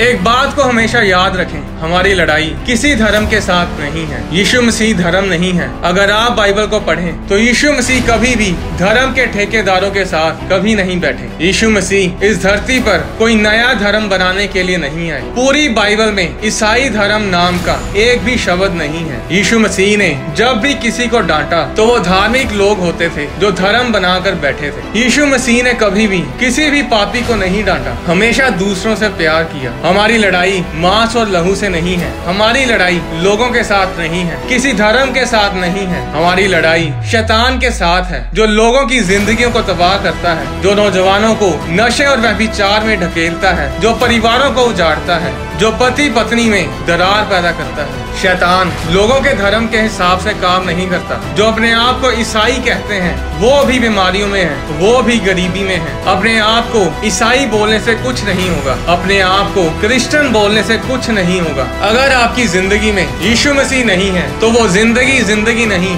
श्राप है। यीशु मसीह ने कहा, मैं तुम्हें नया धर्म देने के लिए नहीं आया, मैं तुम्हें बहुतायत का जीवन देने के लिए आया। जो विश्वास करेगा वो उद्धार पाएगा और स्वर्ग का सिटीजन कहलाएगा। आप जो परमेश्वर में नया जन्म ले चुके हैं, अब आपको तय करना है कि स्वर्ग के दूत, परमेश्वर के राजदूत बनकर परमेश्वर के कामों को करना है या फिर एक साधारण जीवन जीना है। क्योंकि अगर आप स्वर्ग के एम्बेसडर, परमेश्वर के राजदूत बनकर इस धरती पर परमेश्वर के कामों को करेंगे तो परमेश्वर आपकी सभी जरूरतों को अपने स्वर्गीय भंडार से पूरा करेगा। परमेश्वर के वचन से जुड़े गहरे भेदों की वीडियोस को देखने के लिए होली स्पिरिट प्रोडक्शंस चैनल को सब्सक्राइब करें और साथ ही बने बेल आइकन पर क्लिक करके ऑल नोटिफिकेशंस को सिलेक्ट करें ताकि चैनल पर अपलोड की जाने वाली हर वीडियो आपके फोन में जरूर पहुंचे। अगर आप डोनेट करना चाहते हैं तो आप होली स्पिरिट प्रोडक्शंस के बैंक अकाउंट में या QR कोड के जरिए भी हमें अपनी डोनेशंस भेज सकते हैं। परमेश्वर आपको आशीष दे।